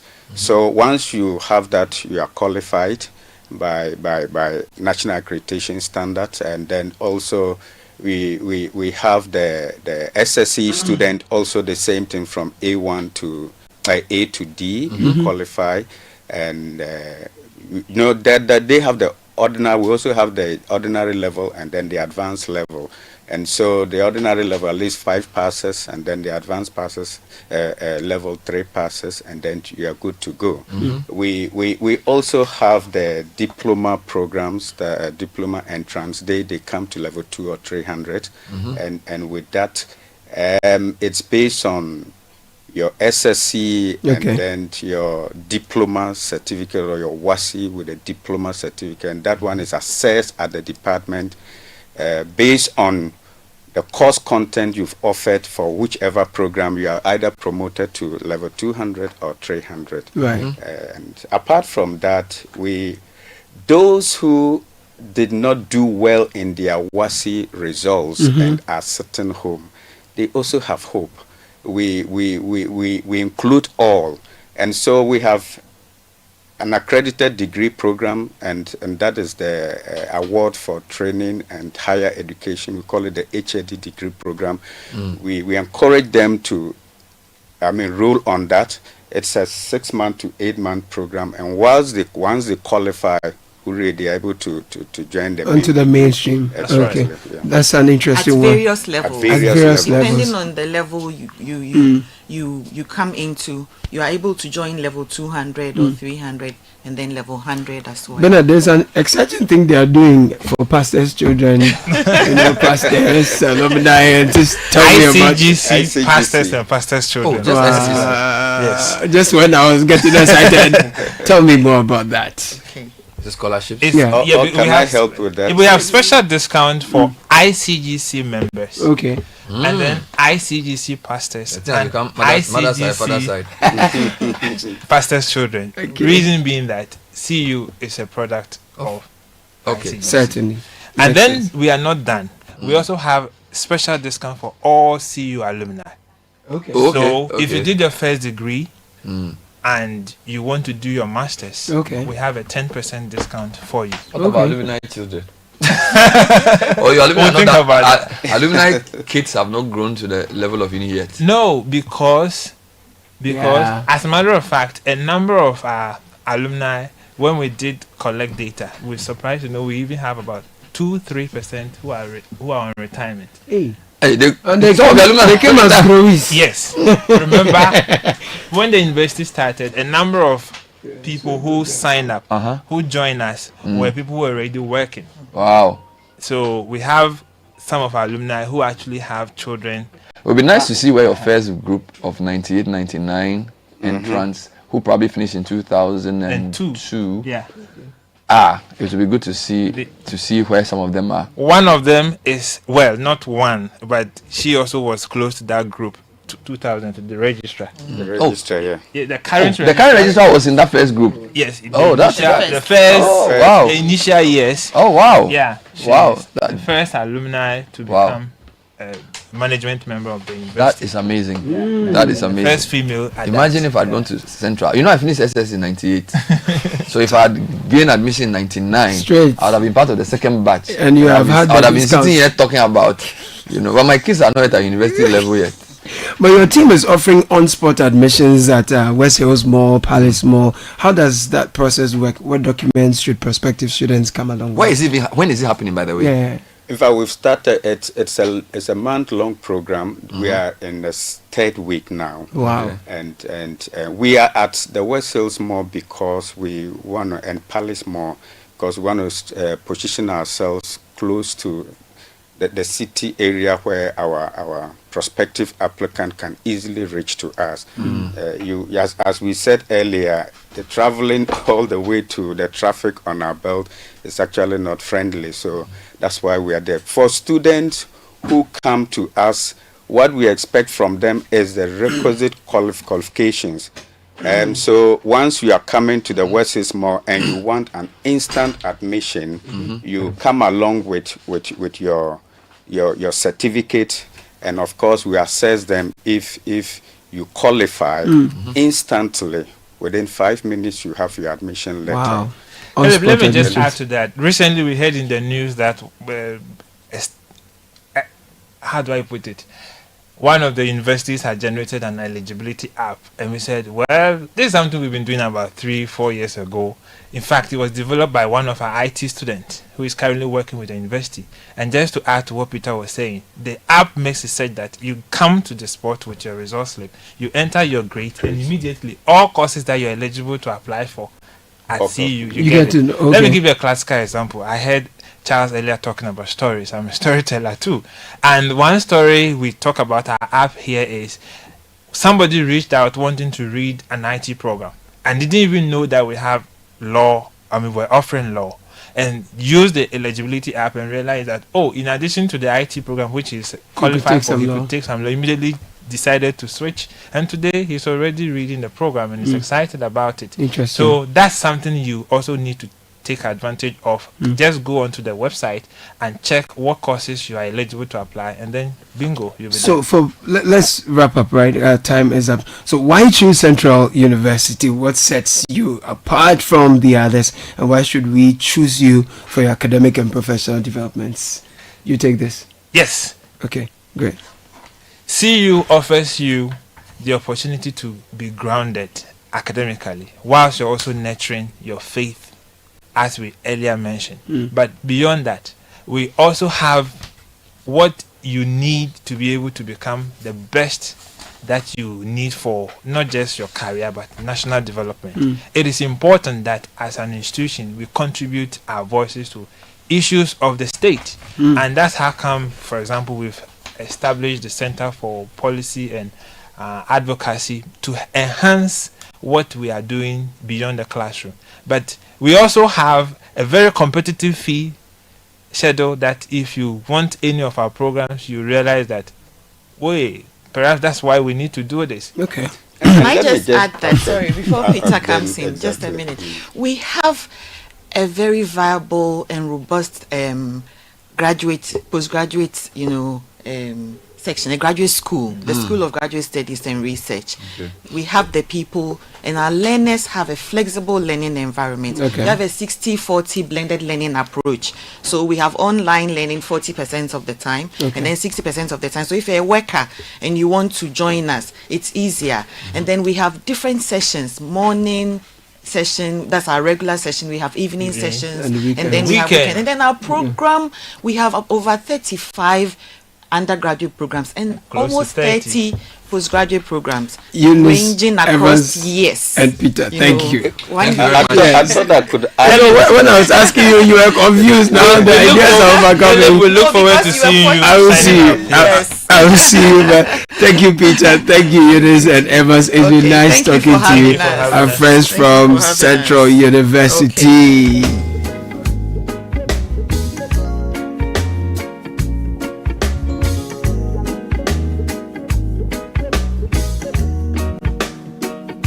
You are the one who makes me smile. You make me see what's pure and true. Yes, you are extraordinary woman. You are the one who brings me joy to cast my every. So it's 9:28. We have a big one coming shortly. Stay with us. After this short break, we have more for you. This is the Citi Breakfast Show, the city's biggest conversation. Protect yourself from germs and bacteria with confidence. Cleanse hand soap effectively kills 99.9% of germs with every use. Perfect for all your hand washing moments throughout the day. Available in a variety of variants and delightful flavors. Choose Cleanse for yourself, your family, and friends. Make Cleanse your daily essential. The GC brand. It's all about you. This advert is FDA approved. Love brewed in the valley. If you're looking to make this Valentine's Day extra special, Paduasi Valley Resort has the perfect packages for you. Indulge in our delightful dinner buffet with a melodic live band on Valentine's Day and take advantage of our special room and spa packages from 10th to 16th February. Treat yourself and your sweetie to a truly memorable experience this season of love. For enquiries, call 0540-125-555 or 0540-125-554. Paduasi Valley Resort. Live life. High school sweethearts, baby. You know, even then I knew it just. In the Chest of a Woman, a stage play written by Efo Kojo Maugbe is showing again by popular request. It's sensational. It's hilarious. Enough! You slept with me. I never slept. You had me. I never. You untied me. You're lying to the theater, John. You. Hey, Sakura phone and Trodia. Join Clemento Suarez, General Intatia, Akofa Ijani, Biola Samoa, Edina Matachi, and more on 28 February, 1st and 2nd March 2025, 4 p.m. and 8 p.m. each day at the National Theatre. Tickets are going for 100 Ghana cedis for students, 200 Ghana cedis for regular, and 300 Ghana cedis for VIP. To purchase tickets, dial *713*33*10#. Supported by AE Cinemax, Enterprise Insurance, UNESCO, McPhillips Foods, and Verna Water. In the Chest of a Woman returns bigger, bolder, and better. Powered by Africa Arts Network. Hey, dear Miriam, sir.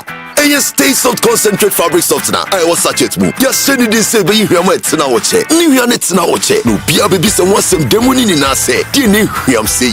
Fair quiet, yes, in Biara Association Ontario. Use stay soft and New Yanet now watch it. Nanny boss to tap from cry. A fabric softener. And you near say, sir. Choose to stay soft. No, who's so say, no. FDID a getting crack to yatu. Are you ready for the road trip of a lifetime? All is set to explore 14 amazing regions of Ghana on the Heritage Caravan 2025. Dive deep into the rich Ghanaian culture through the food, the music, the history, and the captivating traditions. From the 2nd to the 9th of March 2025, you will experience the road trip of a lifetime. Build connections, network, and share unforgettable memories with fellow adventurers. An opportunity to see Ghana in a more beautiful, and the people, the connection, incredible. The Heritage Caravan will smoothly drive through the Greater Accra region, Eastern, Volta, Oti, Northeast, Upper East, Northern, Savannah, Bono, Bono East, Ahafo, Ashanti, Western North, Western, and Central regions. The places we visited the road trip itself was awesome. Everything was good, yes. Even the Bui Dam was very educational. Throughout the 8 days on the road, groove to authentic live band music on the wheels with the melodic In Chim Chim Band. The Heritage Caravan 2025 will be fun, educative, refreshing, and most of all, remarkable. Stay updated. Follow all Channel 1 TV and 97.3 Citi FM social media handles for updates and join the conversation with the hashtag Heritage Caravan 2025. The Heritage Caravan 2025 is powered by Channel 1 TV in partnership with the Ghana Tourism Authority with support from 97.3 Citi FM and proudly sponsored by the National Lottery Authority, Holland Insurance, Omni Basic Bank, Goyle PLC, GB Foods, Standard Water, Apollonia City, and Beaver Beverages. Terms and conditions apply.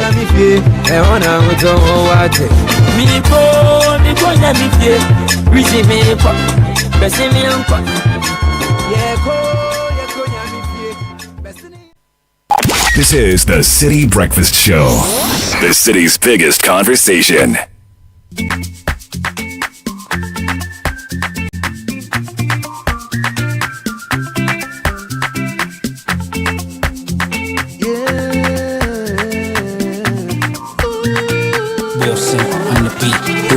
So it's 9:33. We've had some friends join us in the studio, and Bernard, as you asked for the chocolate, they've brought the chocolate. Very important. But this one is branded. They've written Ghana Grows on it. So Matthew answered Limehouse Ghana Grows, and then Gifty Ewuku G made bead and footwork. Okay, so gentlemen, lady, thank you and welcome to the studio. What is Ghana Grows all about, Matthew? Thank you very much, Caleb. And we're excited that you are happy to have a branded chocolate. I like it. So Ghana Grows is a youth-led program aimed at inspiring young women and men, especially persons with disability between ages 18 to 35. And over the period, so it's an initiative of the MasterCard Foundation in partnership with Springboard Roadshow Foundation, Limehouse, and several technical partners. We want to inspire, and we've been inspiring young people to go into agric. We're changing perception, the negative perception associated with agric. You know, back in the day, you are in school, you get punished, and the first thing is you are given a cutlass, and so, you know, a lot of us grew up weed. So the ATVET, you know, people don't really like it that much. You know, we grew up with that kind of perception, but we realized over the time and over the period that everything is connected to agric. Even when we're growing up, we had this love for agric. You know, when you go and plant some flower behind your backyard and you are happy the next month you want to go and water it and all of that, it's there. And so we are out there challenging young people, inspiring them, encouraging them to go into agric. And the truth is, now a lot of young people are thriving within agribusiness and agric technical and vocational education and training, ATVET. And so today, it's Vows Day. And so we say that, listen, we are celebrating Vows Day because of agric. Is that so? The chocolate is coming from agric. Your African wear is coming from agric. The teddy bear from agric. Even the guys who used to get, these days we've changed from socks and singlets, but it was all agric. We don't want to promote that today. We moved away from someone who will cite you and say, we moved away from that, but every single thing is connected to agric. Including the food we eat on a date tonight. On a date, thank you. It's all agric. So let's cast our minds wide within the agric value chain, from production to storage to handling value to transportation, value addition, exportation. It's all agric. So Gifty Gifty made. Speaking about Gifty made. So you are into what exactly? Tell me. You have a few products here. Tell me more about your story and what you do also. Okay, so I'm Gifty Ewuku, CEO of Gimade Bees and Footwear. Right. I'm into production of earrings, bracelets, footwears, leather products, and many more. Okay. So the earrings you're wearing, for example, you made it? Yes. Looks like you made it from horns. Yes, cow like horns. Cattle Yes. horns. I see. Yes. So how did you hear about Limehouse, Ghana Grows, and all that? Ghana Grows, I think they organize exhibition in Kuforidia, and that's where I got contact with them. So I went to their program and I went to exhibits, and then after they called me again for another opportunity, which is also exhibition. So I went. You're making shoes? Yes, please. Okay. With my slippers and earrings, I went to, I think that is somewhere around Accra, Stambik Hotel or something. Yes, that's where I met. I get to hear about. So Ghana Grows. So how did your partnership with them help your business, and how did they encourage you as a young woman to take up what you do more seriously? Just as I'm here today, it's a great opportunity that you wouldn't get it on a silver platter. You understand? Being on Citi Radio, Citi FM is a plus. And then I'm so happy to be here. Nice. Okay, so this is one of the opportunities. And then you get customers will call you for your product. Some want your design, but probably the size won't fit them. Okay, so more orders. Yes, please. Interesting. So a lot of mileage for you, and more orders have come through because of your partnership with Ghana Grows program. So how can more people get to benefit from this? How do people become a part of this? Part of Ghana Grows or my business. Benefit from everything. The partnership that you're enjoying. Yes. If I'm able to use the opportunity I'm getting, my business will expand, and then I'll be able to employ other people that they will also earn a living for themselves. But where can we get your products? Do you have an online store? Do you have a physical shop? Yes, please. I have online shop. Instagram. It's online. Gimade Bees and Footwear on Instagram. You need to spell that too. Yeah. The Gimade. That's Gifty Made. So Gimade.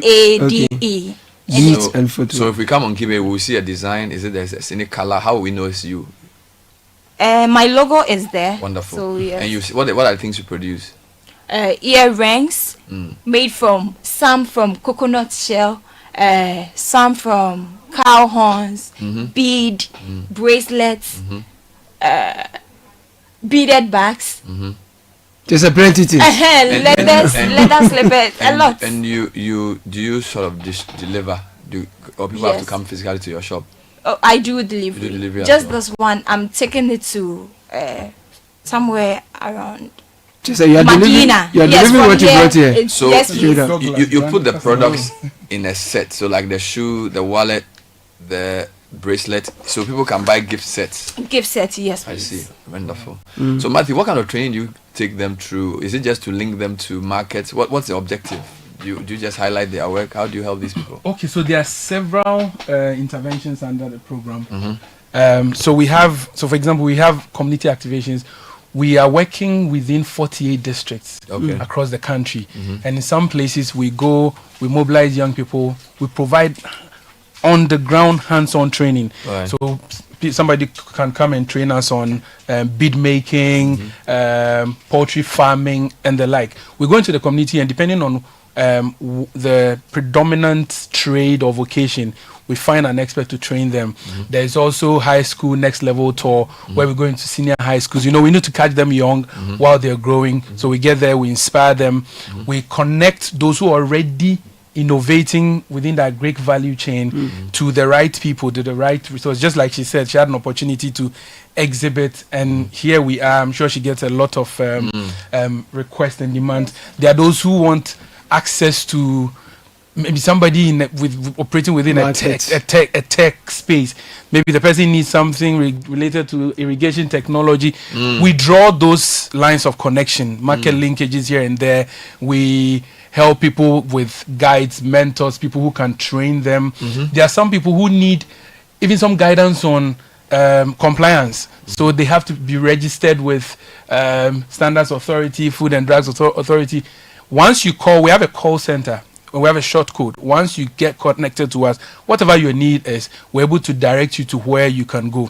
So our short code is *718 *50#. Can you repeat that? *718 *50#. And there are people constantly available to engage with you, and you can get on board. And listen, there are so many opportunities. Sometimes people call and they just want that exposition on what is within the value chain. Because when they think agric, they only think of farming. But there are people who are only doing processing. For example, my wife is into spring roll wrappers. That is part of the value chain. So before you go to your market to think of what to eat when it comes to spring roll, somebody is processing it for you. Right. Another person is just interested in just transporting them. So even your decision to have a delivery company where you are only sending what Gifty is doing to other people, you are operating within the value chain. Right. Then there's another person who says, okay, mine is to market. So I'm doing social media marketing for Gifty. We're also connected. So it's a very wide value chain. And we're saying that there's an opportunity for every young woman and man, especially with, persons with disability, to be in this. And it's exciting. We've had, there was a launch of Changing Narratives recently. So there was a book out of all the many districts. We had over 800 stories, and we produced about 200, a little over 200 on that. Wow. And you would realize that you go into a community, there's a person with disability, and she's doing an amazing thing within her grade. And so we also spotlight all those people so that they can benefit from the mileage and so 2025, what does the year look like for you? And we'll wrap up with you, Gifty. What impact, so what does the year look like for you? And I'll come to you for your final word. The year is agric, because the future is agric, agribusiness and agric TVET. And so young people, I was happy you said something. Our deputy agric minister is a young man. True. So it shows you that every young woman, every young person out there can thrive within the agric sector. So make the decision now, go into agric now. Wonderful. Your final words. Okay, so my final words would be to the youth, to those that you're saying they don't have anything to do, pleading with them to look into the agric business. They will surely get something to do for themselves. And then I'm inviting customers. Please come and buy. Yes, come and buy from Gimedi's and Footwear. Gifty, thank you very much. Buy for you. Thank you so much, Gifty and Matthew.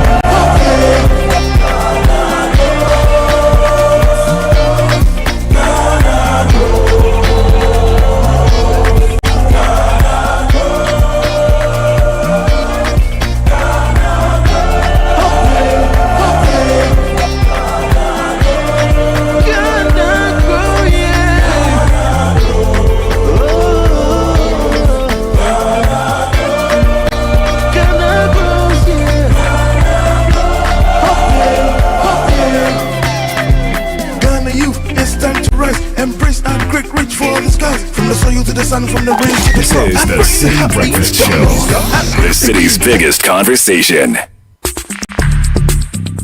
Join the conversation on the Citi Breakfast Show on Facebook at facebook.com/Citi97.3, Twitter at twitter.com/Citi973, and Instagram at instagram.com/Citi973 with the hashtag CitiCBS.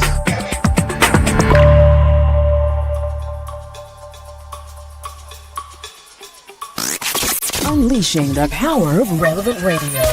This is Citi 97.3.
No, brother, we have a bevy of ladies who have invaded the studio. I'm telling you.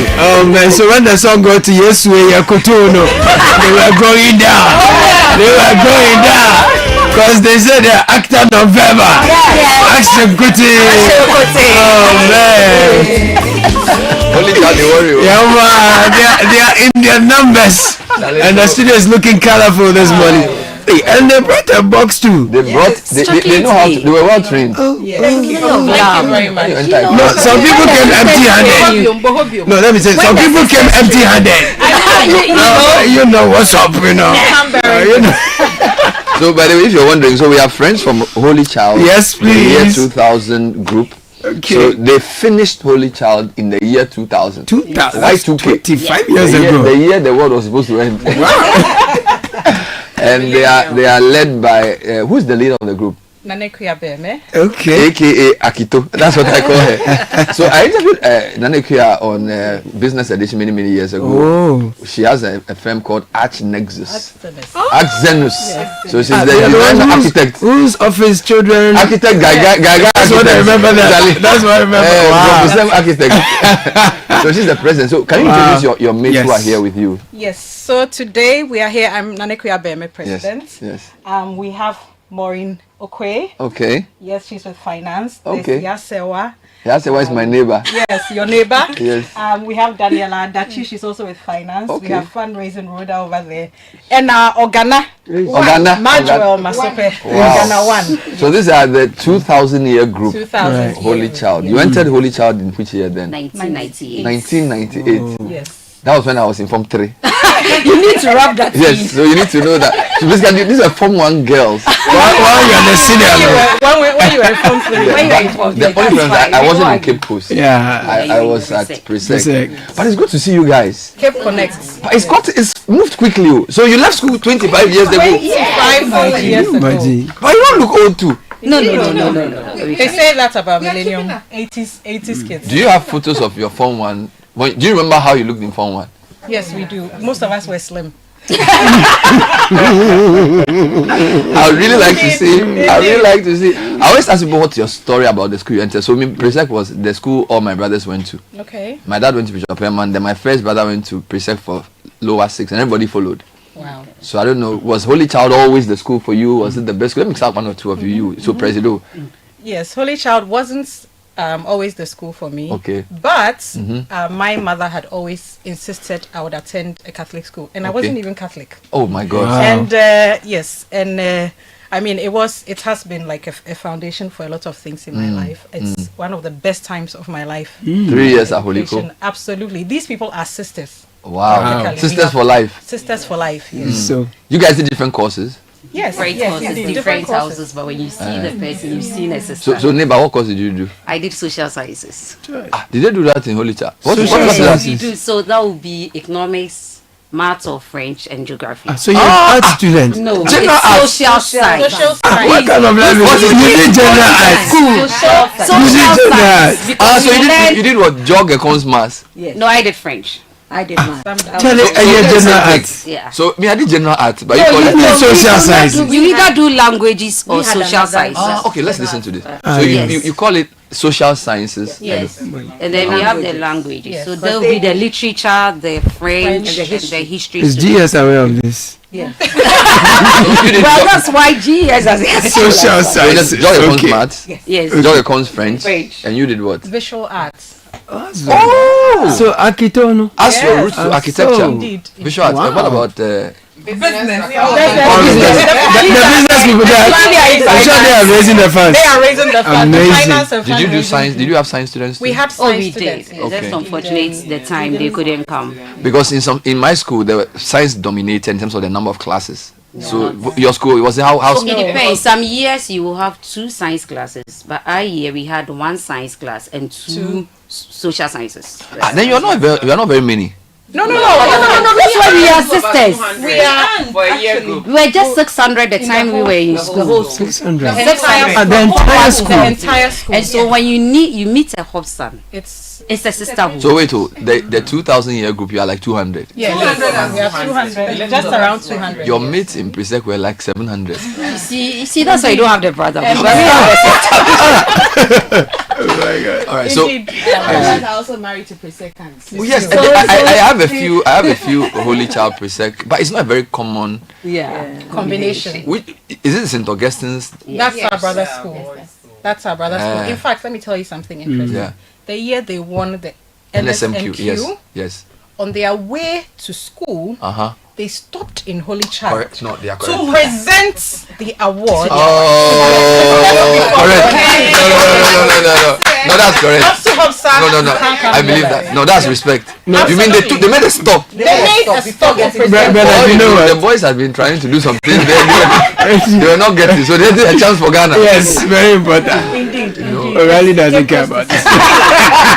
Cape Coast is a wonderful. But let's talk to before Cape Coast rivalries. I've never really understood it. So they said Augustins, their rivals are Kwabuche, but they say Adisco too is their rival. They say your rival is Wesley Girls, but there's also Infantima. So what is really the thing? Okay, Explain it to me. so we have the pairs are like this. It comes from the church that birthed them. Okay. So we are the Catholic Church, Holy Child and St. Augustine. So your boys are the Absu people. Thank you. Okay. And then Wesley Girls and Infantipim are Methodist. Then Adisco and Infantiman are Anglican. Okay. So that's the general pairing. That's the general pairing. So and then we have a healthy... Kwabuche come and visit Holy Child? They used to come. Of course, we mix and match. You wear a tie if you need to come. We mix and But match. the Presecans used to come. You just need to wear a tie. You just need to wear a tie and you are admitted. Let's get serious now. Okay. You finished school 25 years ago. Yes. You have your 79th speech day. Yes. So is it like your year group is organizing the speech day? Yes. Talk to me about that. In our school, it's 25 years after school. Okay. The year group comes back to deliver a legacy project and also host the speech day. This year it's our turn. I'll speak briefly about everything we're doing and then I'll pass it to my sisters to go into the details. Tell us what you're doing. We'll start with our legacy project. It's interesting that we started the conversation around how many people were even in the school when we were there. We were 200. The entire school was 600. Now there are how many? 2,500. 2,500 students in the same school. Same school? Yeah. Same dorms? Same everything. Classrooms? And of course, there's a big strain on the school. Yeah. Personally, I've been involved so much in legacy projects for several year groups, including some of the other schools. Being the main architect in the system. And I have seen the difficulty, the pain when you have collected all that money, delivered the project, and then a year or two down the line, you go and all the money is literally down the drain because there has been no maintenance for it. Right. And as we know, maintenance culture, you guys have been talking about it on your show almost every day this week.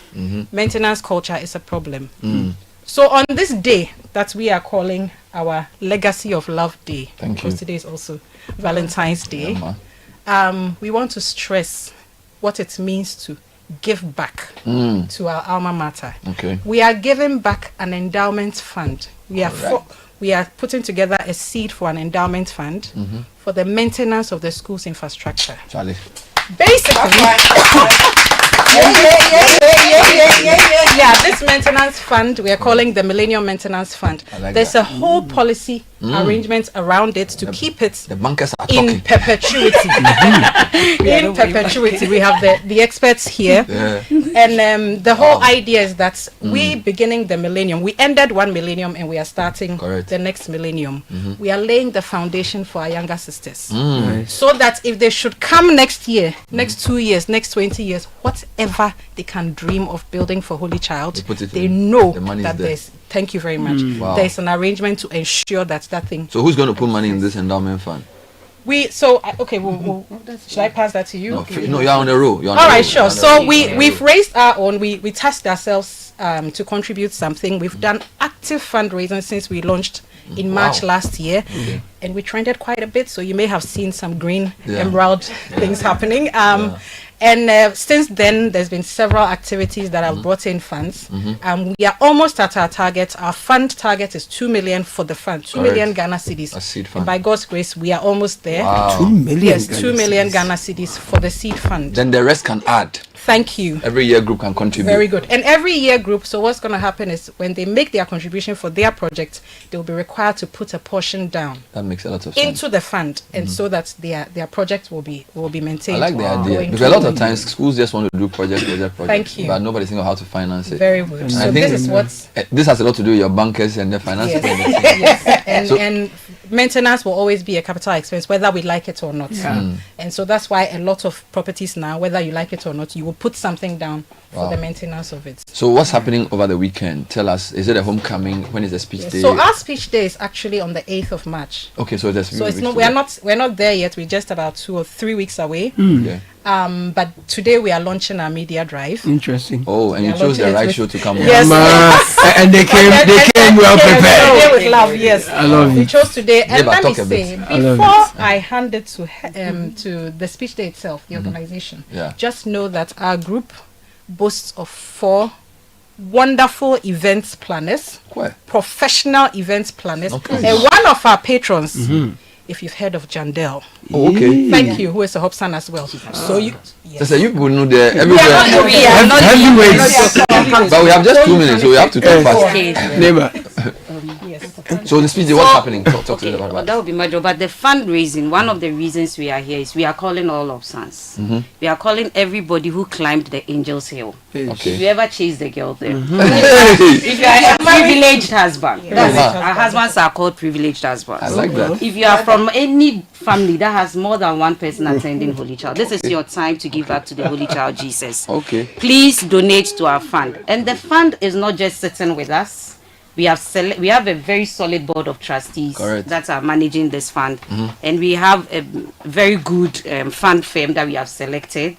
So it will not sit with us. You have a short code or something? Yes. We need it quickly before it's too late. *722 *30#. Opening *722 Charlie, write it down. 30#. So you can donate money and it will go into a central account. And they are aiming to hit the 2 million and then move beyond. Yes. *722 #32#.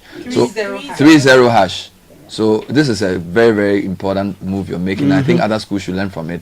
An endowment fund, because a lot of times the projects are scattered, and I'm involved in some of these things. So I think it's a good idea we should follow. I think the Presec 96 year group did the same thing. They also try to start that. Julius Richardson and co. Speech day is when 8th March. Tell me about that. Yes. So for us, we are calling it Hobson Year of Return. Yes. Okay. Over the years, we realized that Hobsons were not coming back to school. So now we have from 1st March to 9th of March, but the speech day itself is 8th. So turn the mic. Yes, sorry. So we want all Hobsons, irrespective of whatever year group you came, to return home. Yes, to return home. We are all climbing the hill. Okay. So, yes. Amazing stuff. Any final words? Any shouts? Who do you want to? Give a short jam session. Yeah, why not? We have a minute. We are all over time.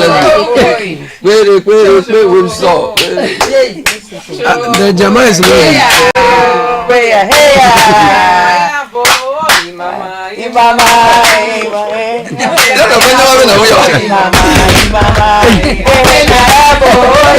Man, I don't want to break my cable.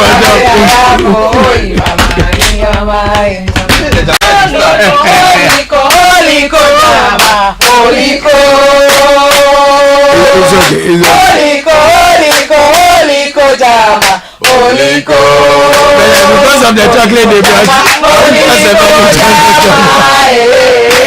Thank you for coming.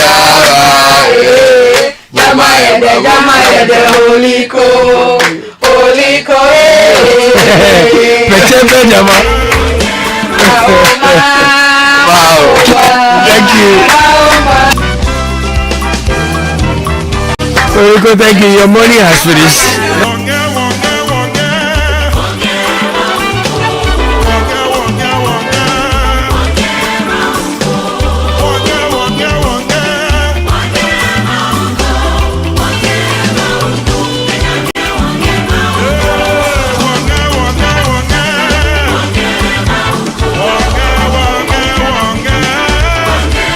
Time is up. From the holy children, we'll go to a holy daughter.